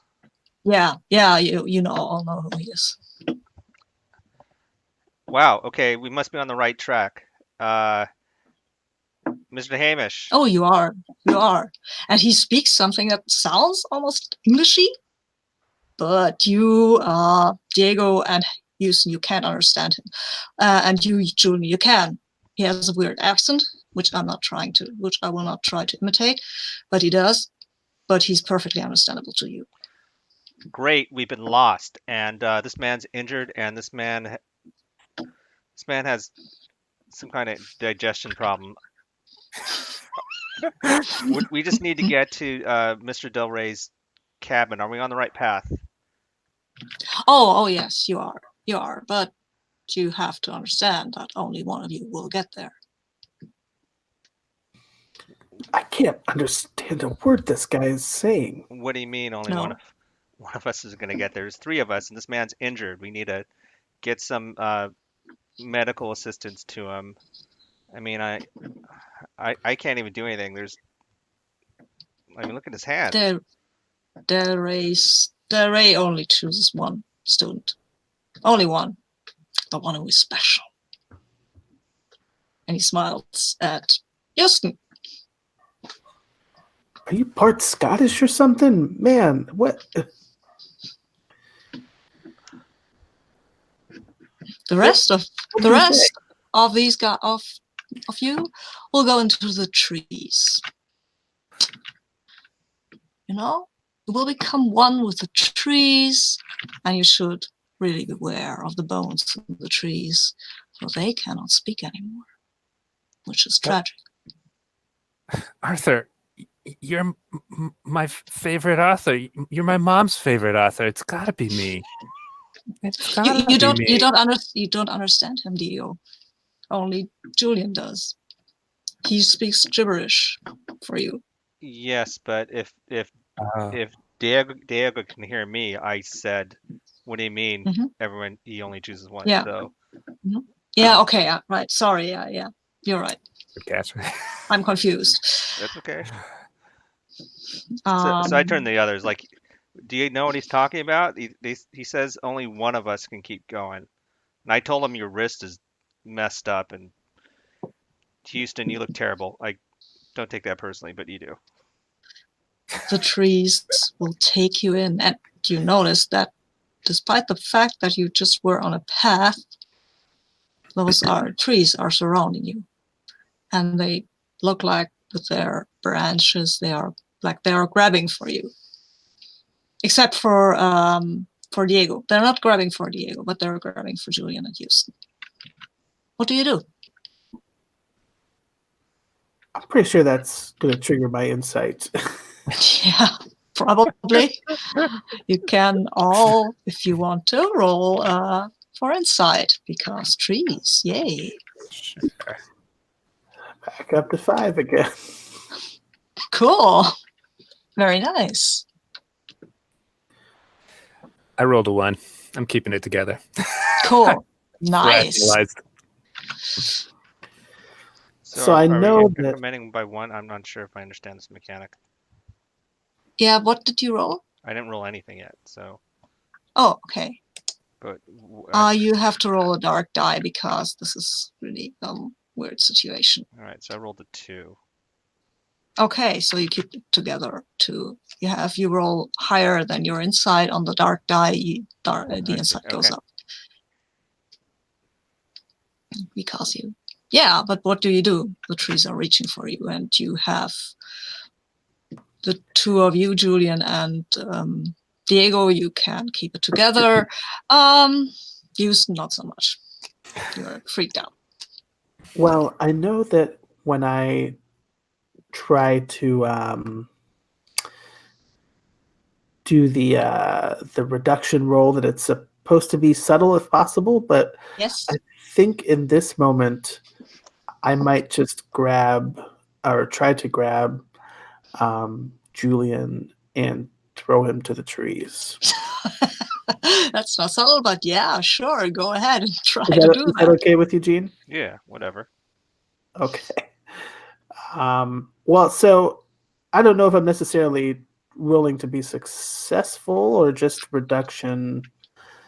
Yeah, you see if roll it makes me reduction. feel better. You Okay. roll reduction. Oh, nope, didn't make me feel any better. I rolled a 6. Oh wow! Also, you failed at doing that.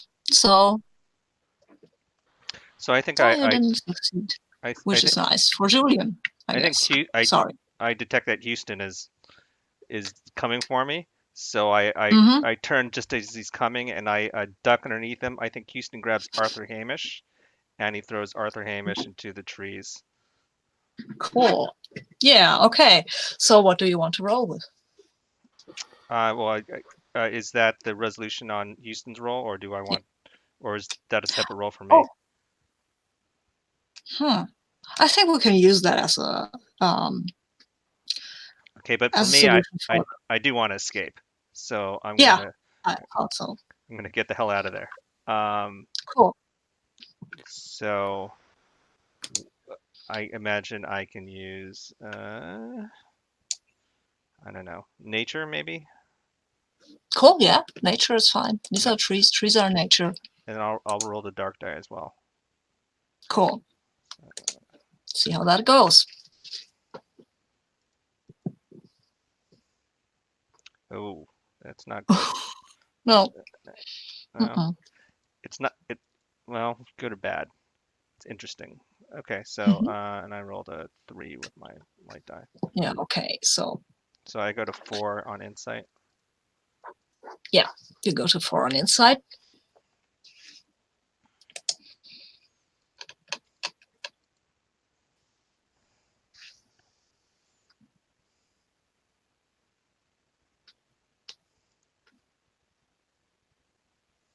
Cool. And you can tell us how you escape Okay. after you've thrown Arthur to the trees. Well, I didn't throw Arthur. Houston did, but Yeah. Okay. Right. but I think that I lose track of the group again and go Mhm. tumbling down down an embankment to the right, and um, I tumble like quite a long way. And when I Mhm. get back up, my laptop bag is gone, and Oh no. but I still have the picture of Marcy. That's like the only thing I have at this Oh, point. that's lovely. We can say that that was a devil's bargain. You can roll another light die. That if you rolled a 6 on that, your insight wouldn't go up. Okay, cool. All right, so I got a 4. No, your Okay. insight still goes up. Mm. Okay, cool. So not Julian, Diego. Sorry, confusing names. This is getting to me too. Diego, what do you do? I'm tempted to sort of just run in my own direction, but is that? I mean, Sure, should I do be that. saving that for a dark roll, or just go ahead and take advantage of it and just go? No, that's totally fine. You can say it's a devil's bargain that if you get separated from everybody else, you can roll a light die, because I think, Mr. Lawyer, that's the only light die you're gonna get. Yeah. I don't see any of my inherent skills sort of fitting in this. So okay. Yeah. So go ahead and roll a light and a dark. Is what I'm hearing. Okay. Fine. Yeah. Okay. You don't have to roll a dark. Oh, I don't have to. No, you don't have to. That's totally your choice. Okay. You can also not roll a die, but that would mean the trees get you. So maybe not. Gotcha. I think I'm just going to go with the light. I'm Okay. just trying to get the reroll selected. There it is. I got a 3. Okay. You might want to rethink that because a 3 means that you didn't make it. You need a 4 at least to succeed. So Gotcha. So you can take a dark die now and roll. I'm going to do that then. Cool. Thought you might. I got a 2. No. Well, you could take another dark die. Yeah, that's mean, right? Because if you want to make it at all, you would have to roll over the 3 and get an insight. Gotcha. I think you can re-roll your light die also when you add a dark Also? die. Yeah. Okay. Okay. Cool. So then I should re-roll that light one also. Gotcha. Yeah. Cool. Yeah, I'll do that. So I got a 5 on that light. Oh, nice. I want to Okay. re-roll. Great. Awesome. Thank you for that. Cool. So, nice. So there is a complication as you run away from everybody and lose them. The complication, I think, is that you will be, weirdly enough, you will come to some sort of a maze in your headlong flight. And these are oddly pruned bushes. They look like letters. And you're standing in the middle of them. And you're like, okay, and now you can tell me how you get out of this. Okay. I mean, I run until I guess I recognize where I'm in. It looks like a maze, and I pause, and it's just sort of this like, what the, freak moments. And I just pause, and I kind of just sort of take it in. Now I was going to suggest that I might be able to sort of try to logic my way out, but I don't know if that means I should roll for that. No, you don't have to roll. Your Okay. roll, that is the complication. You can just tell me how you overcome it. Gotcha. Well, I do crossword puzzles and Sudoku and a lot of puzzle, type problems just for leisure. And so this is a pretty simple maze compared to some of the really like heavy cognitive stuff I do for fun. And I'm able to quickly pick out a pattern and come out of it. I don't know if it's the right exit, but I've gotten out of it one way or another. Oh, yeah. What kind of word would you say that when you followed those letters, what word was that led you through? What word? Oh, I think. Oh, I know. It was your mother's name. Yes. Yes. So, Sophia, let's say, how about that? Didn't you call her Margarita? I did. Actually, you're right. In my notes. Correct. Now, do I know that it says Margarita, or is this one of these where sort of just cinematically the camera pulls up and you see just him walking through the maze and it spells out Margarita? It's your decision. It's my decision. I like the idea of him not knowing, but just sort of the dread. You know what I mean? Just sort of, Yeah. Yeah. Yeah, Margaritas never seemed so sinister. Yeah. So, okay, I think it's time for our second break, and then we will get you 3 to safety. Or not. I should say when we will meet again. It's so let's say we will meet at 12 past the hour. Is that okay? Mm-hmm. Cool.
Okay, Michael just wrote that he needs just 1 more minute.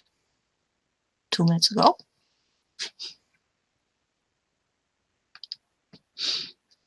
But I guess he'll be with us in a sec.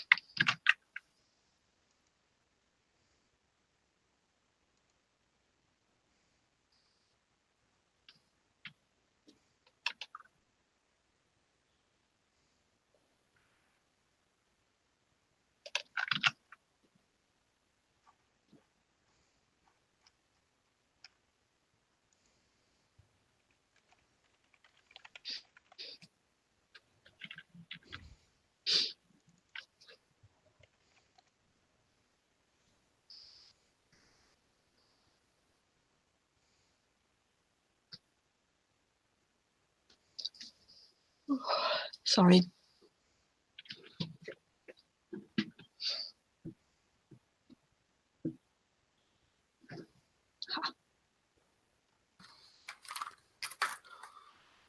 Sorry about that, Sabine. It's okay. So, we're back after the break, and I think all of you are off on their own. I think I want to start out with Houston because he was in the tree scene and he just threw Arthur into his tree, which leaves Arthur mostly alone because Arthur is not interesting to the tree. He looks at you and he says something. He's irritated that you pushed him, but it's mostly like somebody would be irritated if you pushed him on the bus and not jostled him when he was reading a book. And he writes himself up, and you notice at that point that I said he was writing with a feather, and you see that there is some sort of little tube that goes into one of his veins, and that is linked to the feather, and he's actually writing with his blood, but it's black ink. Let's see if that's all it takes to take me over the edge. Yes, I'm sorry. I hope not. Not yet. Very good. At this point, I'm questioning my sanity. I think I'm going mad. And the only person who can help me figure this out, to understand how to cope with these nightmares, is Esteban del Rey. True. You know that. If he's only accepting one person, I need to be the first, because if I'm left alone with this horror, I will never sleep again. No, you probably won't eat anyway. But actually, it feels kind of inspiring. You have ideas for horror stories. From what you've seen, it just strikes a note with you, with all of you, actually. What you've seen is it kind of clicks, releases something in your mind that was always blocking you before. And you feel ideas welling up in you, and it's kind of like you, Diego, when you said that you were always stuck after the beginning, you have now ideas that they're not quite there yet, but things are feeling, actually, you're probably, all of you, slightly terrified, but also inspired, weirdly. But that's what adrenaline does, right? Or madness. Or a combination of both of them. Okay, let's see where we get now. Yeah, great. So, Houston, we were still with you, but I think you run away from the trees, right? As well. So you are closest to the path, and you are still on the path. And what I had an idea just now. It's gone again. Oh, yes, of course. And suddenly in the darkness, you notice that there is something coming for you. It's like there is something in the forest, and it's below the surface of the ground you're walking on, but you're pretty sure it's a boogeyman, and it's coming for you. Yeah, I think this is just like the things I see in my dreams, It's something under the floorboards, or it's something below, and it's always coming for me. Yes, it is. And it's getting dark now. So this feels about right. The wind is coming, striking up. The trees, they are clattering. It almost sounds like a typewriter. Very cool. I'm just gonna get off to a dead run and just probably like gibbering and just saying, Esteban, please, Esteban, just calling out to him. Cool. We'll come back to that in a bit. and I think follow up with Julian. You're on the foot of a hill that you tumble down, but you also feel kind of this wave of inspiration rolling through you. What are you gonna do? Uh, I need to get to Esteban as soon as I can. He has all the answers. He can. He has all the answers, and I need to get there. Um, the others, they have some problems, but once I get to Esteban, we can all figure it out and send for help. And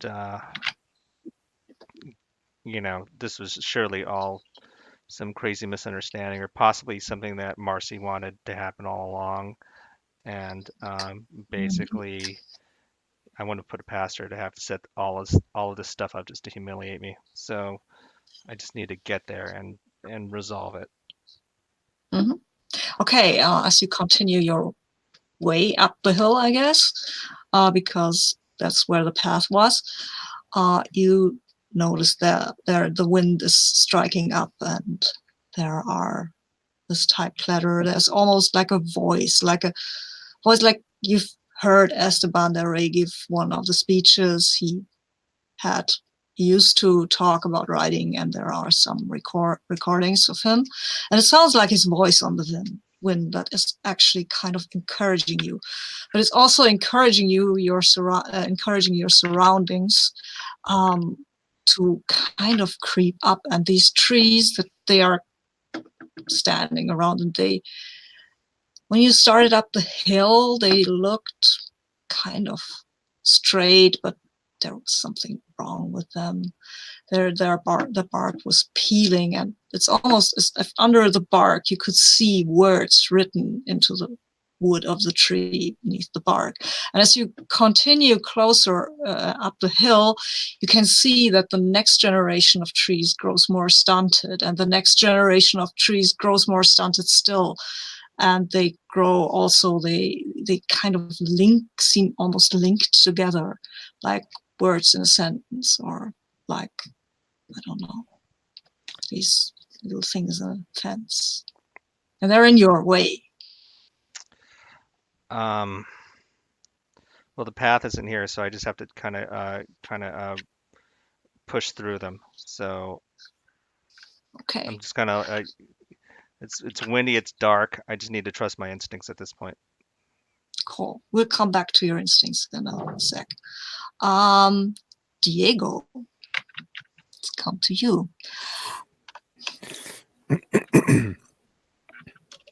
Also, you have this, like you have,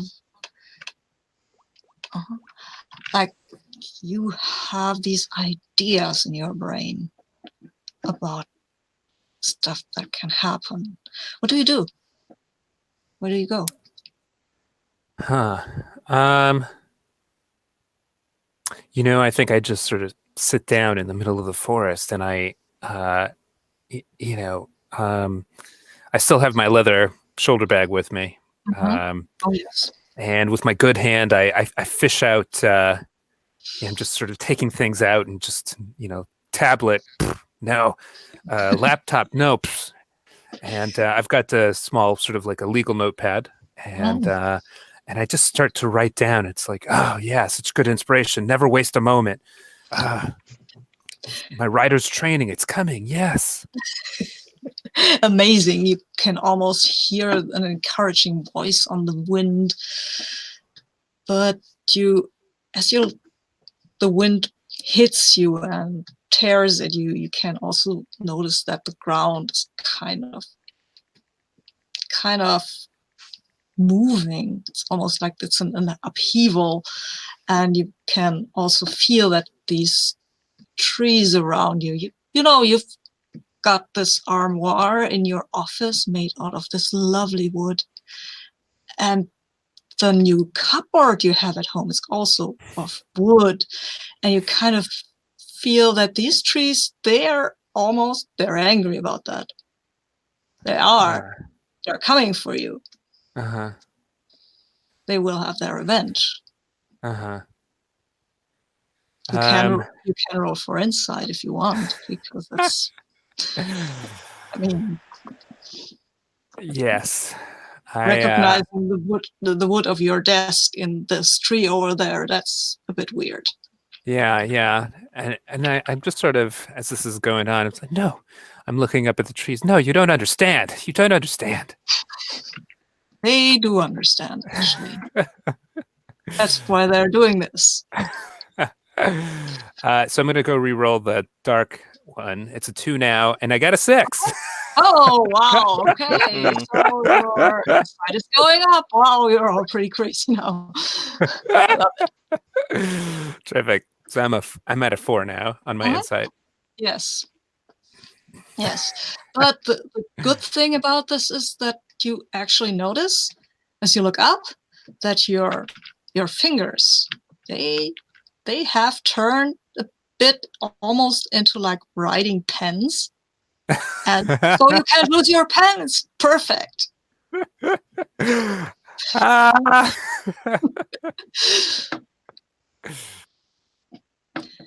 Yeah. Okay, so let's go back to Houston. You are running through the forest trying to get to Esteban. Well, maybe you should give me a risk roll, because there's the boogeyman is after you. It wants to do something to you. You know, it doesn't matter. It's not good. Yeah, I think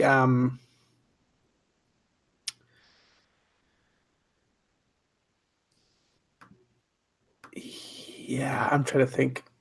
I might as well just roll the 1 dark die then. Sure. Oh, that's a 1. Oh, I'm okay. Can I re-roll that? I don't know. If I don't have any light die. Sure, it doesn't matter. You can always have another dark die. Okay. But if it's higher than your yeah, then the insight goes up. yeah, then the light die, and you don't have a light die. Oh, I need to roll 1 more dark die along with that. But I could offer you a devil's bargain, of course. Oh. Because then you would have a light die to roll. Let's see. So far, I've rolled a 2 and a 1, and a 1 with my dark die. Okay, so I think at that point, if you accept the devil's bargain, you will lead the boogeyman to Esteban del Rey. Ooh. Well, if anybody is going to help me with the boogeyman, it's going to be Esteban, so I'll take that. Okay, cool. Oh my goodness, this is exciting. Okay, I'm adding 1 more dark die to reroll. Okay. And then I'm also going to roll these other 3 dice again. Okay. I got a 5 on the light die, but also a 5 on the dark die. Doesn't matter. It has to be higher to count as an inside roll. It's a tie. You keep your sanity barely. But actually, I think it still counts as a okay, but it doesn't go up even if it does. So okay. Whew. Yeah. Okay, so you run through the forest. The boogeyman is on your heels, and it calls to you and says, "Give me something better. Give me something juicier than what you are." You know what it means. What do you do? And you can describe now how you overcome this threat. Yeah. I know exactly what it wants. I've always known what it's wanted ever since I was a child. This has like always been my fate. I think I'm sort of realizing here that this is all destined to be. And so I think I'll just keep running straight to the cabin. Okay, cool. Do I even see it at this point? Is it? Can I see it? We'll come to that in a second. You will see it. But the boogeyman runs now hand in hand with you. Ooh. I'm muting myself. Sorry. Julian, you were, let me see where you were at. Oh yeah, you were climbing up a hill, and those word bushes were really in your way. How are you going to go about overcoming that? Okay. Well, there's clearly kind of a pattern here. So I'm a librarian, so I'm skilled at noticing things out of order and balancing them. So there has to be a path through here. So I'm just going to find that path. Okay, cool. So that's what, one light die, and That's one light. I could always take a dark die if I want, right? Yes, right. I'm gonna do both. So Cool. hold on, I can figure out how to do it. So I got a 3 on the light die and a 3 on the dark die. Oh wow. Okay, that is actually a failure. So things get worse. Okay. Yeah, what happens is you get kind of lost in these bushes, and now they're surrounding you. All these, you are just made your way into the newest, at least last and most evil generation of these bushes, and they're all around you, and you know that they want something from you. You don't really understand what they want, your blood, your imagination. Then I'll take another dark die to escape. Cool. Oh, I got a 6. Oh, nice. That means you can tell me how you escape. And also, of course, your insight goes up by 1.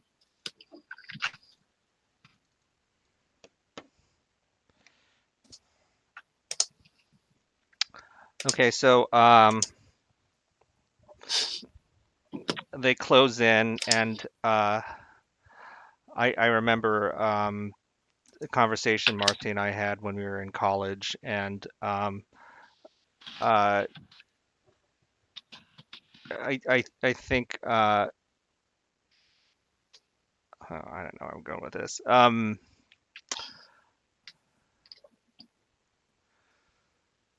I think the pattern here is something in Marcy's book, and it was a passage where no, here it is. I think clearly there's a character in her book that is probably based on me, and Oh, I follow what that character does. That character is also trapped in a maze, and what he has to do is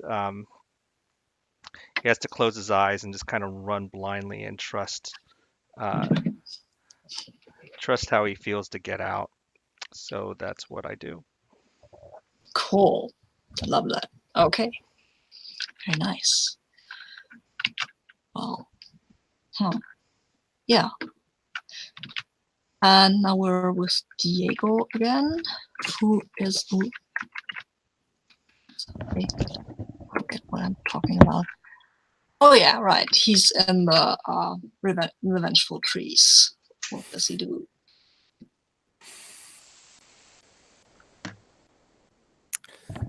So I think he had sat down to write when the trees were encroaching upon him, and I don't believe that I got to the point where I got up and ran away. I mean, is that an option? That is an option too. That's totally an option. Okay. I mean, I think that would be his reaction, to try to, try to find, Gene or Houston at this point. I mean, Julian. Julian, thank you, not Gene. Or maybe you just think he's called Gene now. At this point.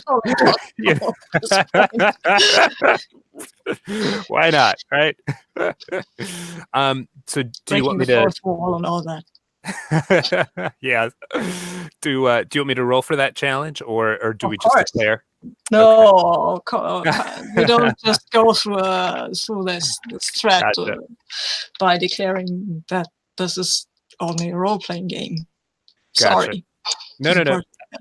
So, Um, since I don't have any inherent, skills such as, hiking, for example, that might help him, should I just go with the blue die?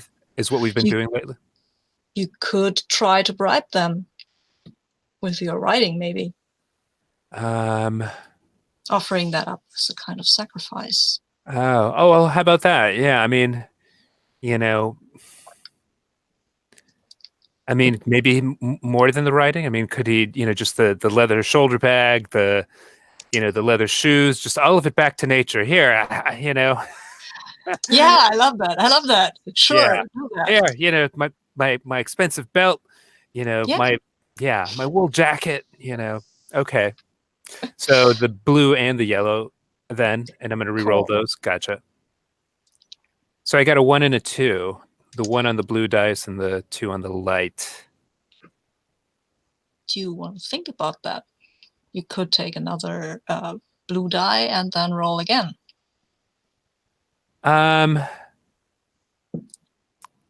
Well, I mean, did I? Because otherwise they will accept your bribe and then still close in. Oh, I see. Because they're after something else. Really. Sure, I might as well. Mm-hmm. So let me add another blue. Mm-hmm.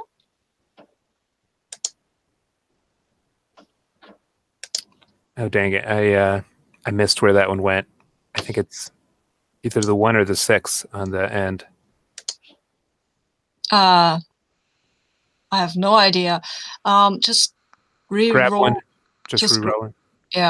Yeah. Just grab one of these and re-roll all of them, okay? Sure. Sorry about that. I don't know what the roll was before. So I have now 2 blues. They're both 1s, and I have a yellow 4. That's lovely. That's actually quite good for you. Okay. So I think they accept the bribe, but now they still want more. There's more skin on you, and they want to make a mark on you. So describe to me how you overcome their voracity. Yeah. I perhaps visually, I guess just the branches and the branches and the sort of the low bushes, and they're just sort of, it's almost as if they're reaching for him, and he's just running through it, and you could see scratches around his face, and his shirt gets torn, and it's almost like he's being still sort of thrashed or kind of whipped. I mean, does that make any sense? I mean, yes. Yeah. Totally. Okay. Scratches and bruising. And you can't see that, but the others will. The scratches and bruising, they look like letters, of course. Okay. You look almost like that wild woman that you met at the beginning of your journey. Weird. But lovely. Cool. So, you will all 3 of you come from, or Jean, did you get through, or was there something left? I'm sorry, I'm a bit confused. I made it through. You made it through. Okay, so you're all see through the trees. You see a clearing with an elegant house, golden light shining from the windows. It really beckons. It's cozy. You can see Del Rey, and he's standing there, and he's looking at you, at exactly your character. He's ignoring the other 2, no matter who you are. That's how it looks to you. And you can see next to him is a room. It's open. The door is open. The wall is made of glass. And you see a typewriter. And you know that whoever gets to the typewriter will write their novel, and it will be a success. But of course, there are these other two guys who want that too. You can see it in their eyes. Whatever their names are. What do you do? I would like to start with Houston. Okay. So I want to use the boogeyman to try to fend off these other two randos whom I can't quite place my finger on. And I think I would just say, like, I'm sorry. And like the ground is like, and I think I'm using like my children's book ritual, so to speak, to make it more harmful. More horrible. Yeah. Cool. I love that. As far as my background goes, I don't know if this counts as organizing or not. It could count as multitasking because you're concentrating on two guys and you still want to reach the typewriter, right? Sure. You have to juggle different things. Okay, so that's what you are going to do. We'll come back to that in a second. Until when we know what Julian's plans are, you can see this shadow behind or at the side at Houston's side. That weird thing. Okay. Well, I've read this before. This is in Marcy's book. The character in Marcy's book has to deal with this monster that one of the other characters have summoned against him. So he knows in that book that that if he faints, I mean FEINTS, if he moves behind Diego at the last minute, it'll reach for Diego instead. So I'm gonna use my psychological horror to make the threat doubt and hesitate to get me. And and then instead get Diego. And then I'm gonna use my hiker skill. I have an extra push to reach the summit. And I'm gonna get there first. Okay, very nice. Cool. Diego, your turn. I am totally driven by my desire to impress my mom. And it's just, that is just, mommy wants me to do this. Diego, mommy will love me so much. Yeah, I know. Make everything better. And so that is fueling me, to be, I'm not taking any prisoners. I'm just going, Okay, you're just taking a lot of dark dice and okay. Yeah. I guess that's nice. You can afford it.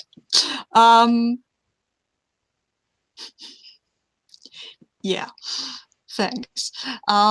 Houston, start with you. Make your bogeyman more horrible and get it to attack Julian and Diego. I rolled a 4 on the light die and a 1 on the dark die. Okay, very nice. That actually means it almost works. But there is, of course, a complication because as the boogeyman draws away from you and up onto Julian, it will. Well, no, let's see how Julian's roll goes, and then we can maybe put that together, what the boogeyman does, okay? Cool. All right, so I'm going to roll my dice. One light dark. I got a 2 and a 3. Okay. Which one's the higher one? The dark one? The dark one. Oh, wow. Okay. So your insight goes up to 6. Right? If you'd say so. The mechanics are a little weird to me, so that's fine. Yeah, but it's a ruin roll if the dark die is higher. Okay. So, this is lovely. Yes. Okay, so, Diego, make your roll just with the dark, and as much dark dice as you want. Yeah. Okay, I might as well. I'm going to go for 2. Okay, 2 cool. feels like... Yeah, you can only get one insight actually from that. I got a 6 and a 2. Oh, okay, I love that. Okay, so what happens is, I think it's pretty clear. What happens here is that Houston, the boogeyman, you throw him at Julian. Julian somehow deflects it onto, or tries to deflect it, but the boogeyman kind of creeps into Julian. Julian, tell us what that looks like when you become one with the horrors, when you finally see the light and understand what's really what in this forest. I think that it's actually not that it's not that visceral. The boogeyman approaches Julian instead of like devouring him. He just kind of takes him by the hand, and they turn and make one last look back at the manor and just walk off very slowly away while the other two race on. Also, you can see that Julian's hair is kind of being replaced by very thin strands of paper with writing on it, just as they go. Looks a bit like almost like a kind of Medusa with paper snakes for hair. But that's that. And that's actually your complication, Houston, because you have tried to do multitasking and you were mostly successful. But Diego, he didn't get distracted. He just ran all out. And tell us, Diego, now, how does that look?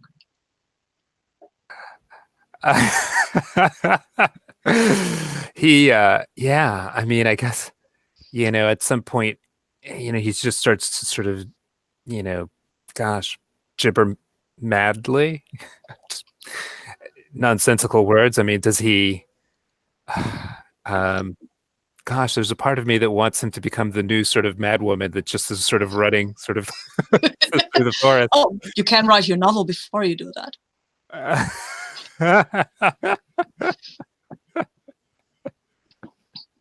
Yeah, sure, right.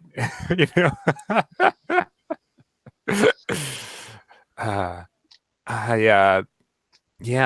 don't, yeah. There's an element that seems interesting to me to have him just sort of keep running and just running. Oh, okay. And just, So you know what I mean?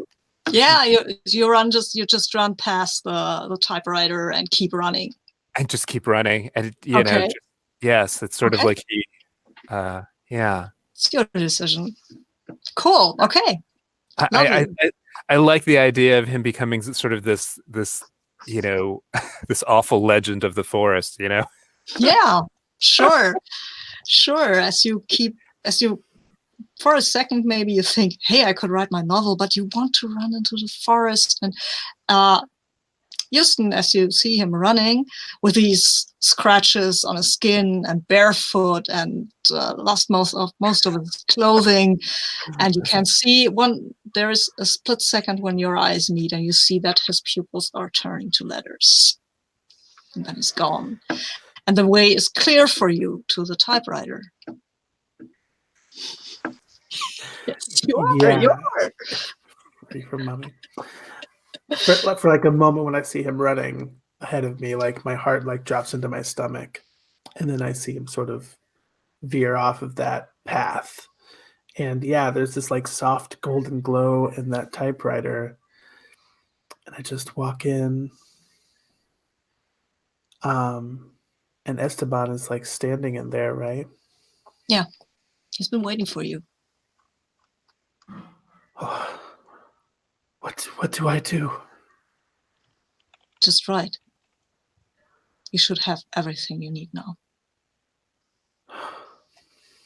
And I feel like my whole body like tingling, right? Like from my scalp down to my wrists, and I just sit down at that typewriter. I kind of put my hands out like towards the keyboard, and I see like up my arms, like just like chapters and chapters, and just like I think the words are even like probably like wrapping around themselves, but it's just clear to me exactly what I need to write. Yeah, and I just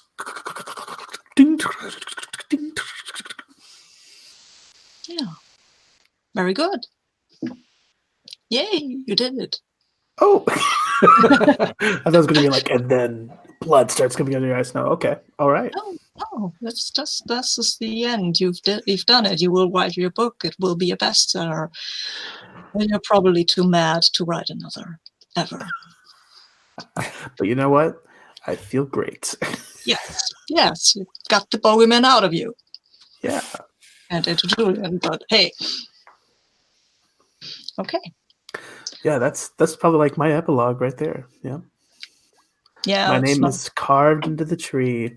I think the title is like below the floorboards or something like that. Mm-hmm. Cool. Very cool.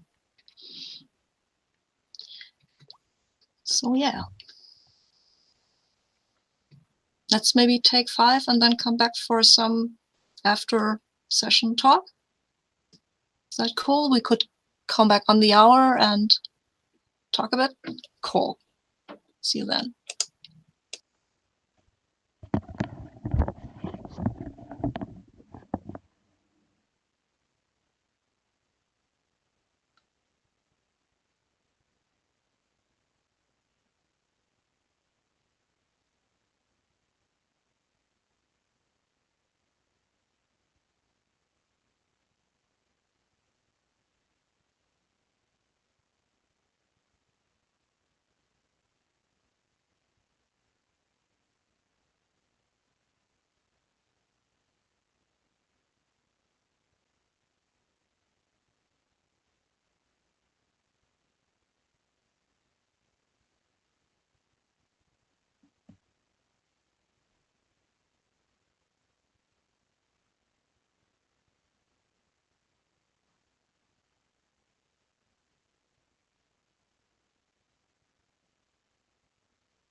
Westbrook the rebound.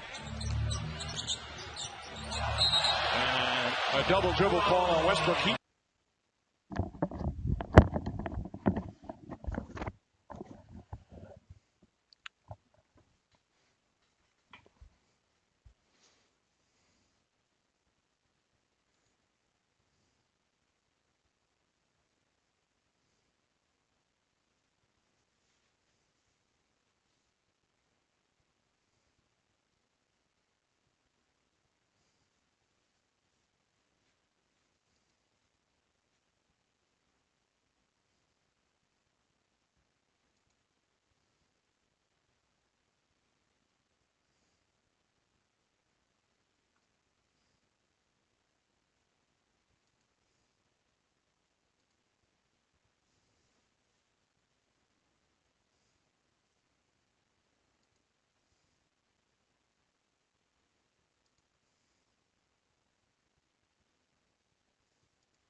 Gene, I think this is our first time playing together.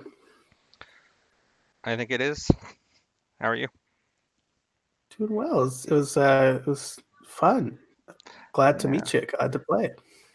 I played with Sabine a couple times, and obviously this first time with you, and the first time with Eduardo. So Very cool. it's weird that like when you play a lot of games, you kind of like I've been seeing the same people over and over lately. You know, like the same four people over and over. So I'm always glad when I meet someone new. Right. Yeah, yeah. I think it has to do with like time zones and people's schedules. It's sort of funny seeing who, which groups you find yourself with. But yeah, it was cool to play with you for sure. I always like having a fresh perspective and character to bounce off of. So that was cool. Yeah, this week I've played 3 games, I think, with Alan, who is a terrific player, and I love him really. I love playing with him, but he is in a lot of games, and Leandro too, because we're in the same time zone, I guess. Okay. So I was really excited that Gene, that you were with us, because we've only played once before. I think at the Gauntlet Con with the Good Society, or was there any time else? I have a really good memory for every. Right? I have a really good memory for every game we've ever played. So we played twice together. We also played Dialect with Noella and Yoshi. All right. And Ike, I think no, I think it was. I think that was that at a Gauntlet Con? No, it was with the wolves. It was kind of off book. Noella would just put it together at last minute, and we all got in. So. Okay. But we definitely played it. Okay. So. Okay. I believe you.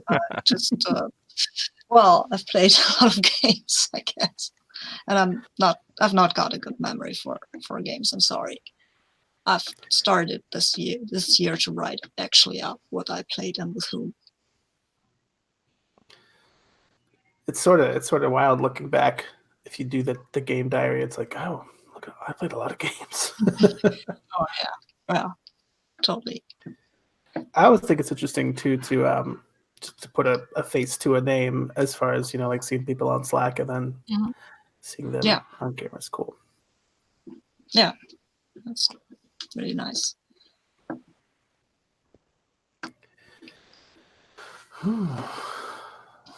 Yeah.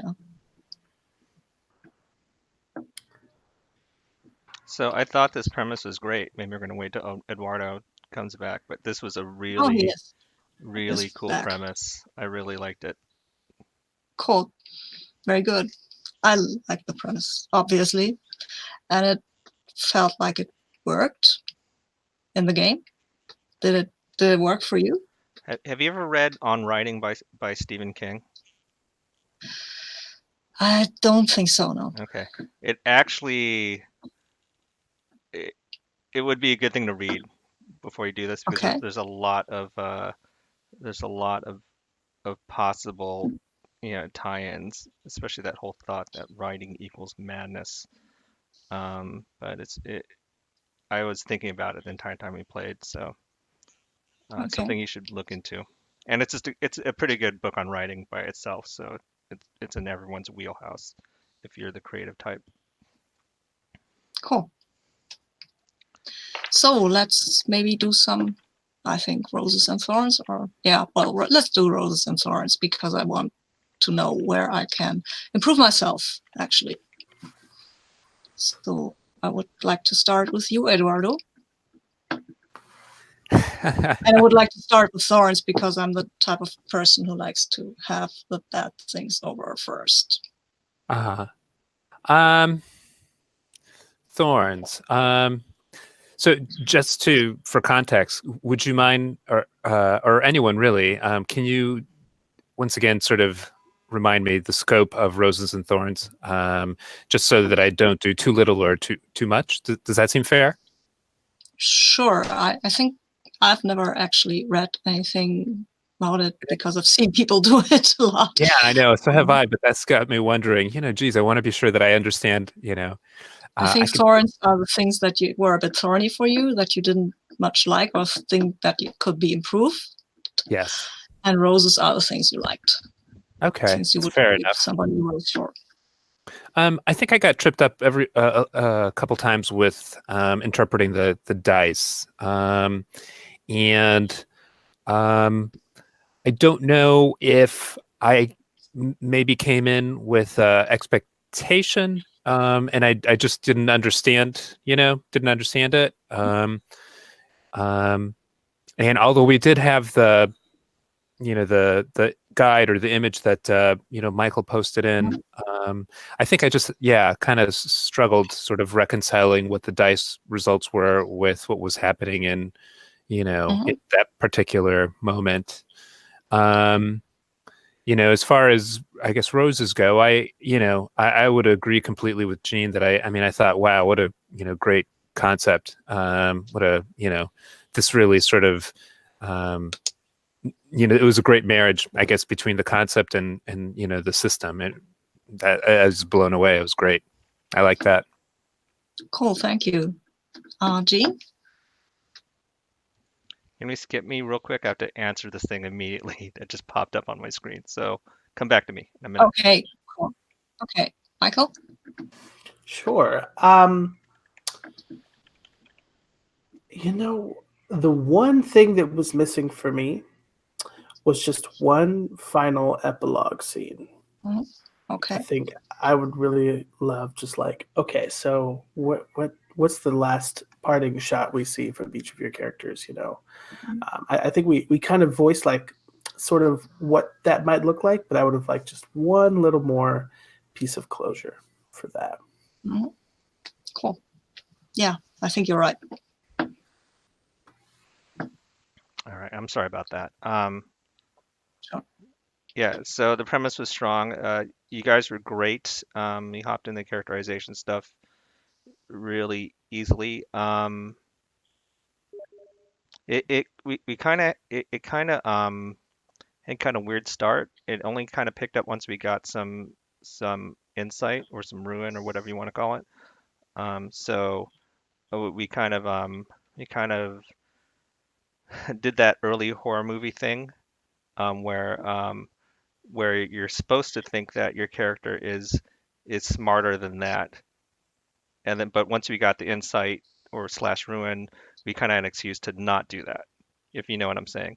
So our characters started off really smart and then they got really dumb.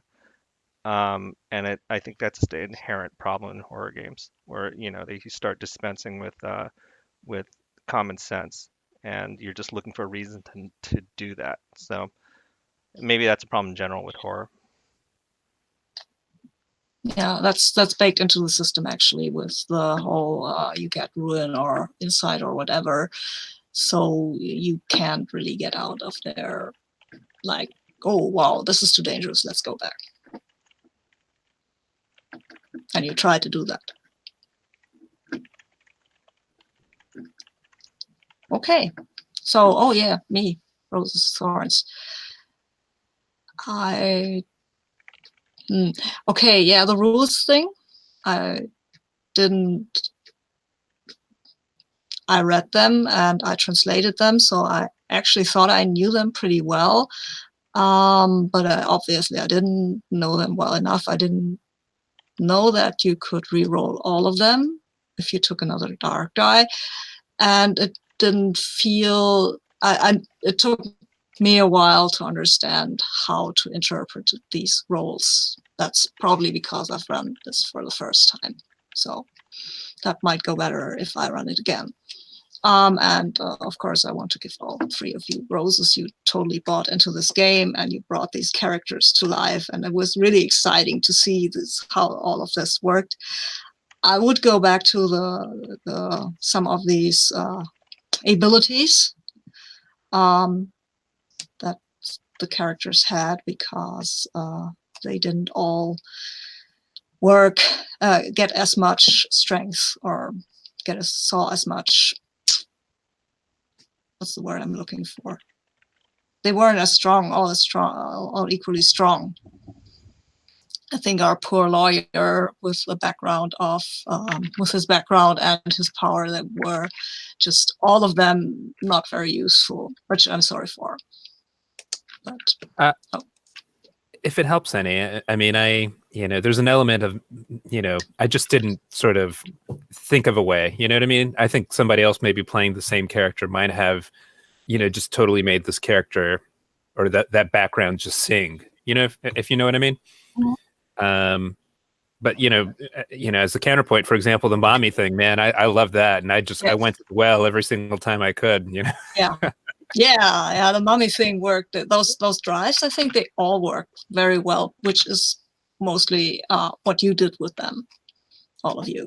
I love the Marcy thing that kept popping up all the time, and the boogeyman. And when he told you, that was a really sweet scene that he wanted to get out of his head. And I love that your character Diego, that he just ran off into the woods, even though his insight wasn't that high. Just felt natural. So in closing, I love this game. I love playing it with you. You're all great. Yay! How do you feel about your overall entry into the GMing world on Gauntlet? I think I kind of recognized what my problem was with horror games, in particular, and why I'm so much better at rolling them when I'm with people in a room. I tend to pick up clues from people I know very fast. And if I run a horror game with people I don't know that well, then I can't pick up these clues. It's just not. I just have, and if I'm running online, then I'm juggling all the time between tap this and tap that. And that also makes it hard for me to watch people and to grok onto how they're feeling and where they're at. And if I don't know them, then I have no idea how to get them where I want them to be. It's a very tricky genre, especially if the average Gauntlet player is very savvy and kind of reacts at a meta layer to things like horror. Like if playing with Jason, for example, and his Cthulhu Dark thing, it is really a horrific thing. But as players, we tend to be super aware of the mechanics that are being, the levers that are being pulled to get you there. So yeah, in real life with people, you know exactly what button to push. So I've always found it to be a really tricky genre to run and to play. But I think actually this game does a terrific job to get you there with those moments you can always push into the game just to enforce the theme and the whole thing with the conditions. I think most of my conditions were a bit too horrid, actually. I was worried that they were too tame, but they weren't. Where it really got interesting, this game, was when it suddenly became player versus player. And then it became, we were at a different level. And if we did that earlier, even if it wasn't like for all the stakes in the game, then there's less emphasis on you as a facilitator to create the horrible situations. The players are more than happy to screw each other over. So, there's less of you and more of seeing how bad the players can be, and they can be really bad, as we have seen. So yeah, I love that. Cool. So I think I will leave now because it's pretty late over here. Can I throw a couple roses your way before you do? Of course you can. Oh, sorry. I'm sorry. I only took your songs. They were lovely enough. Well, first of all, I think I agree. The premise is great, and I'm really excited to see Trophy being used for something that's not just like dark fantasy or whatever, putting it in this cool modern realm. And I think that your idea with turning rituals into genres was like just inspired. Like that's perfect. I if I had to throw another little mini thorn in that might help, like with this, if you ever decide to publish this, which I think you should because it's brilliant. Well, One thing that you encounter a lot in, at least in the other couple trophy games I played, is that you sort of find these treasures along the way, and those give you an opportunity to destroy them, the same that you would like destroy evidence in Cthulhu Dark, right? And so I felt like if I was trying to do a reduction roll, my only choice was to sabotage other people. I didn't really have anything at my disposal to to chuck or anything like that. So some sort of object or evidence or something, little details for that could be helpful. But anyway, I think a big distinction between Cthulhu Dark and Trophy is that, like, in Cthulhu Dark, you're sort of investigating something, and you're trying to get to the bottom of it. And in Trophy, things are kind of just happening to you, right? And so I think that really relies on a GM who has a very sort of like great details and spooky things to talk about. And you were bringing it with your creepy details. I mean, everything was just dripping in theme in a really satisfying way. And there is definitely that challenge of, like, just four little tiny faces on the screen and seeing like how somebody is like reacting to that. But I think a way that you really balance that was just by providing consistently horrific things, and one of them is going to stick, right? Yeah. And that definitely happened to me at a few points. It was really great, and I really liked how Diego was kind of like not entirely sympathetic in many ways, and those characters are fun to bounce off of. And Julian was also very nuanced as well, and sort of had the dual layers going on. And I liked your description at the end, Gene, with instead of like this vicious fight, it's sort of like this like happy reunion almost. That was cool. So that was all I wanted to share. And great job with pacing, Sabine, also. Thank you. Yeah, that worked also very well. That's also baked into the system. I can't take that much credit for it, but I didn't think it would work as well as it did. But okay. Well, good. Had fun. Okay, so guys, I will go to bed now because it's almost it's later than 3 a.m. here, so I'm a bit tired.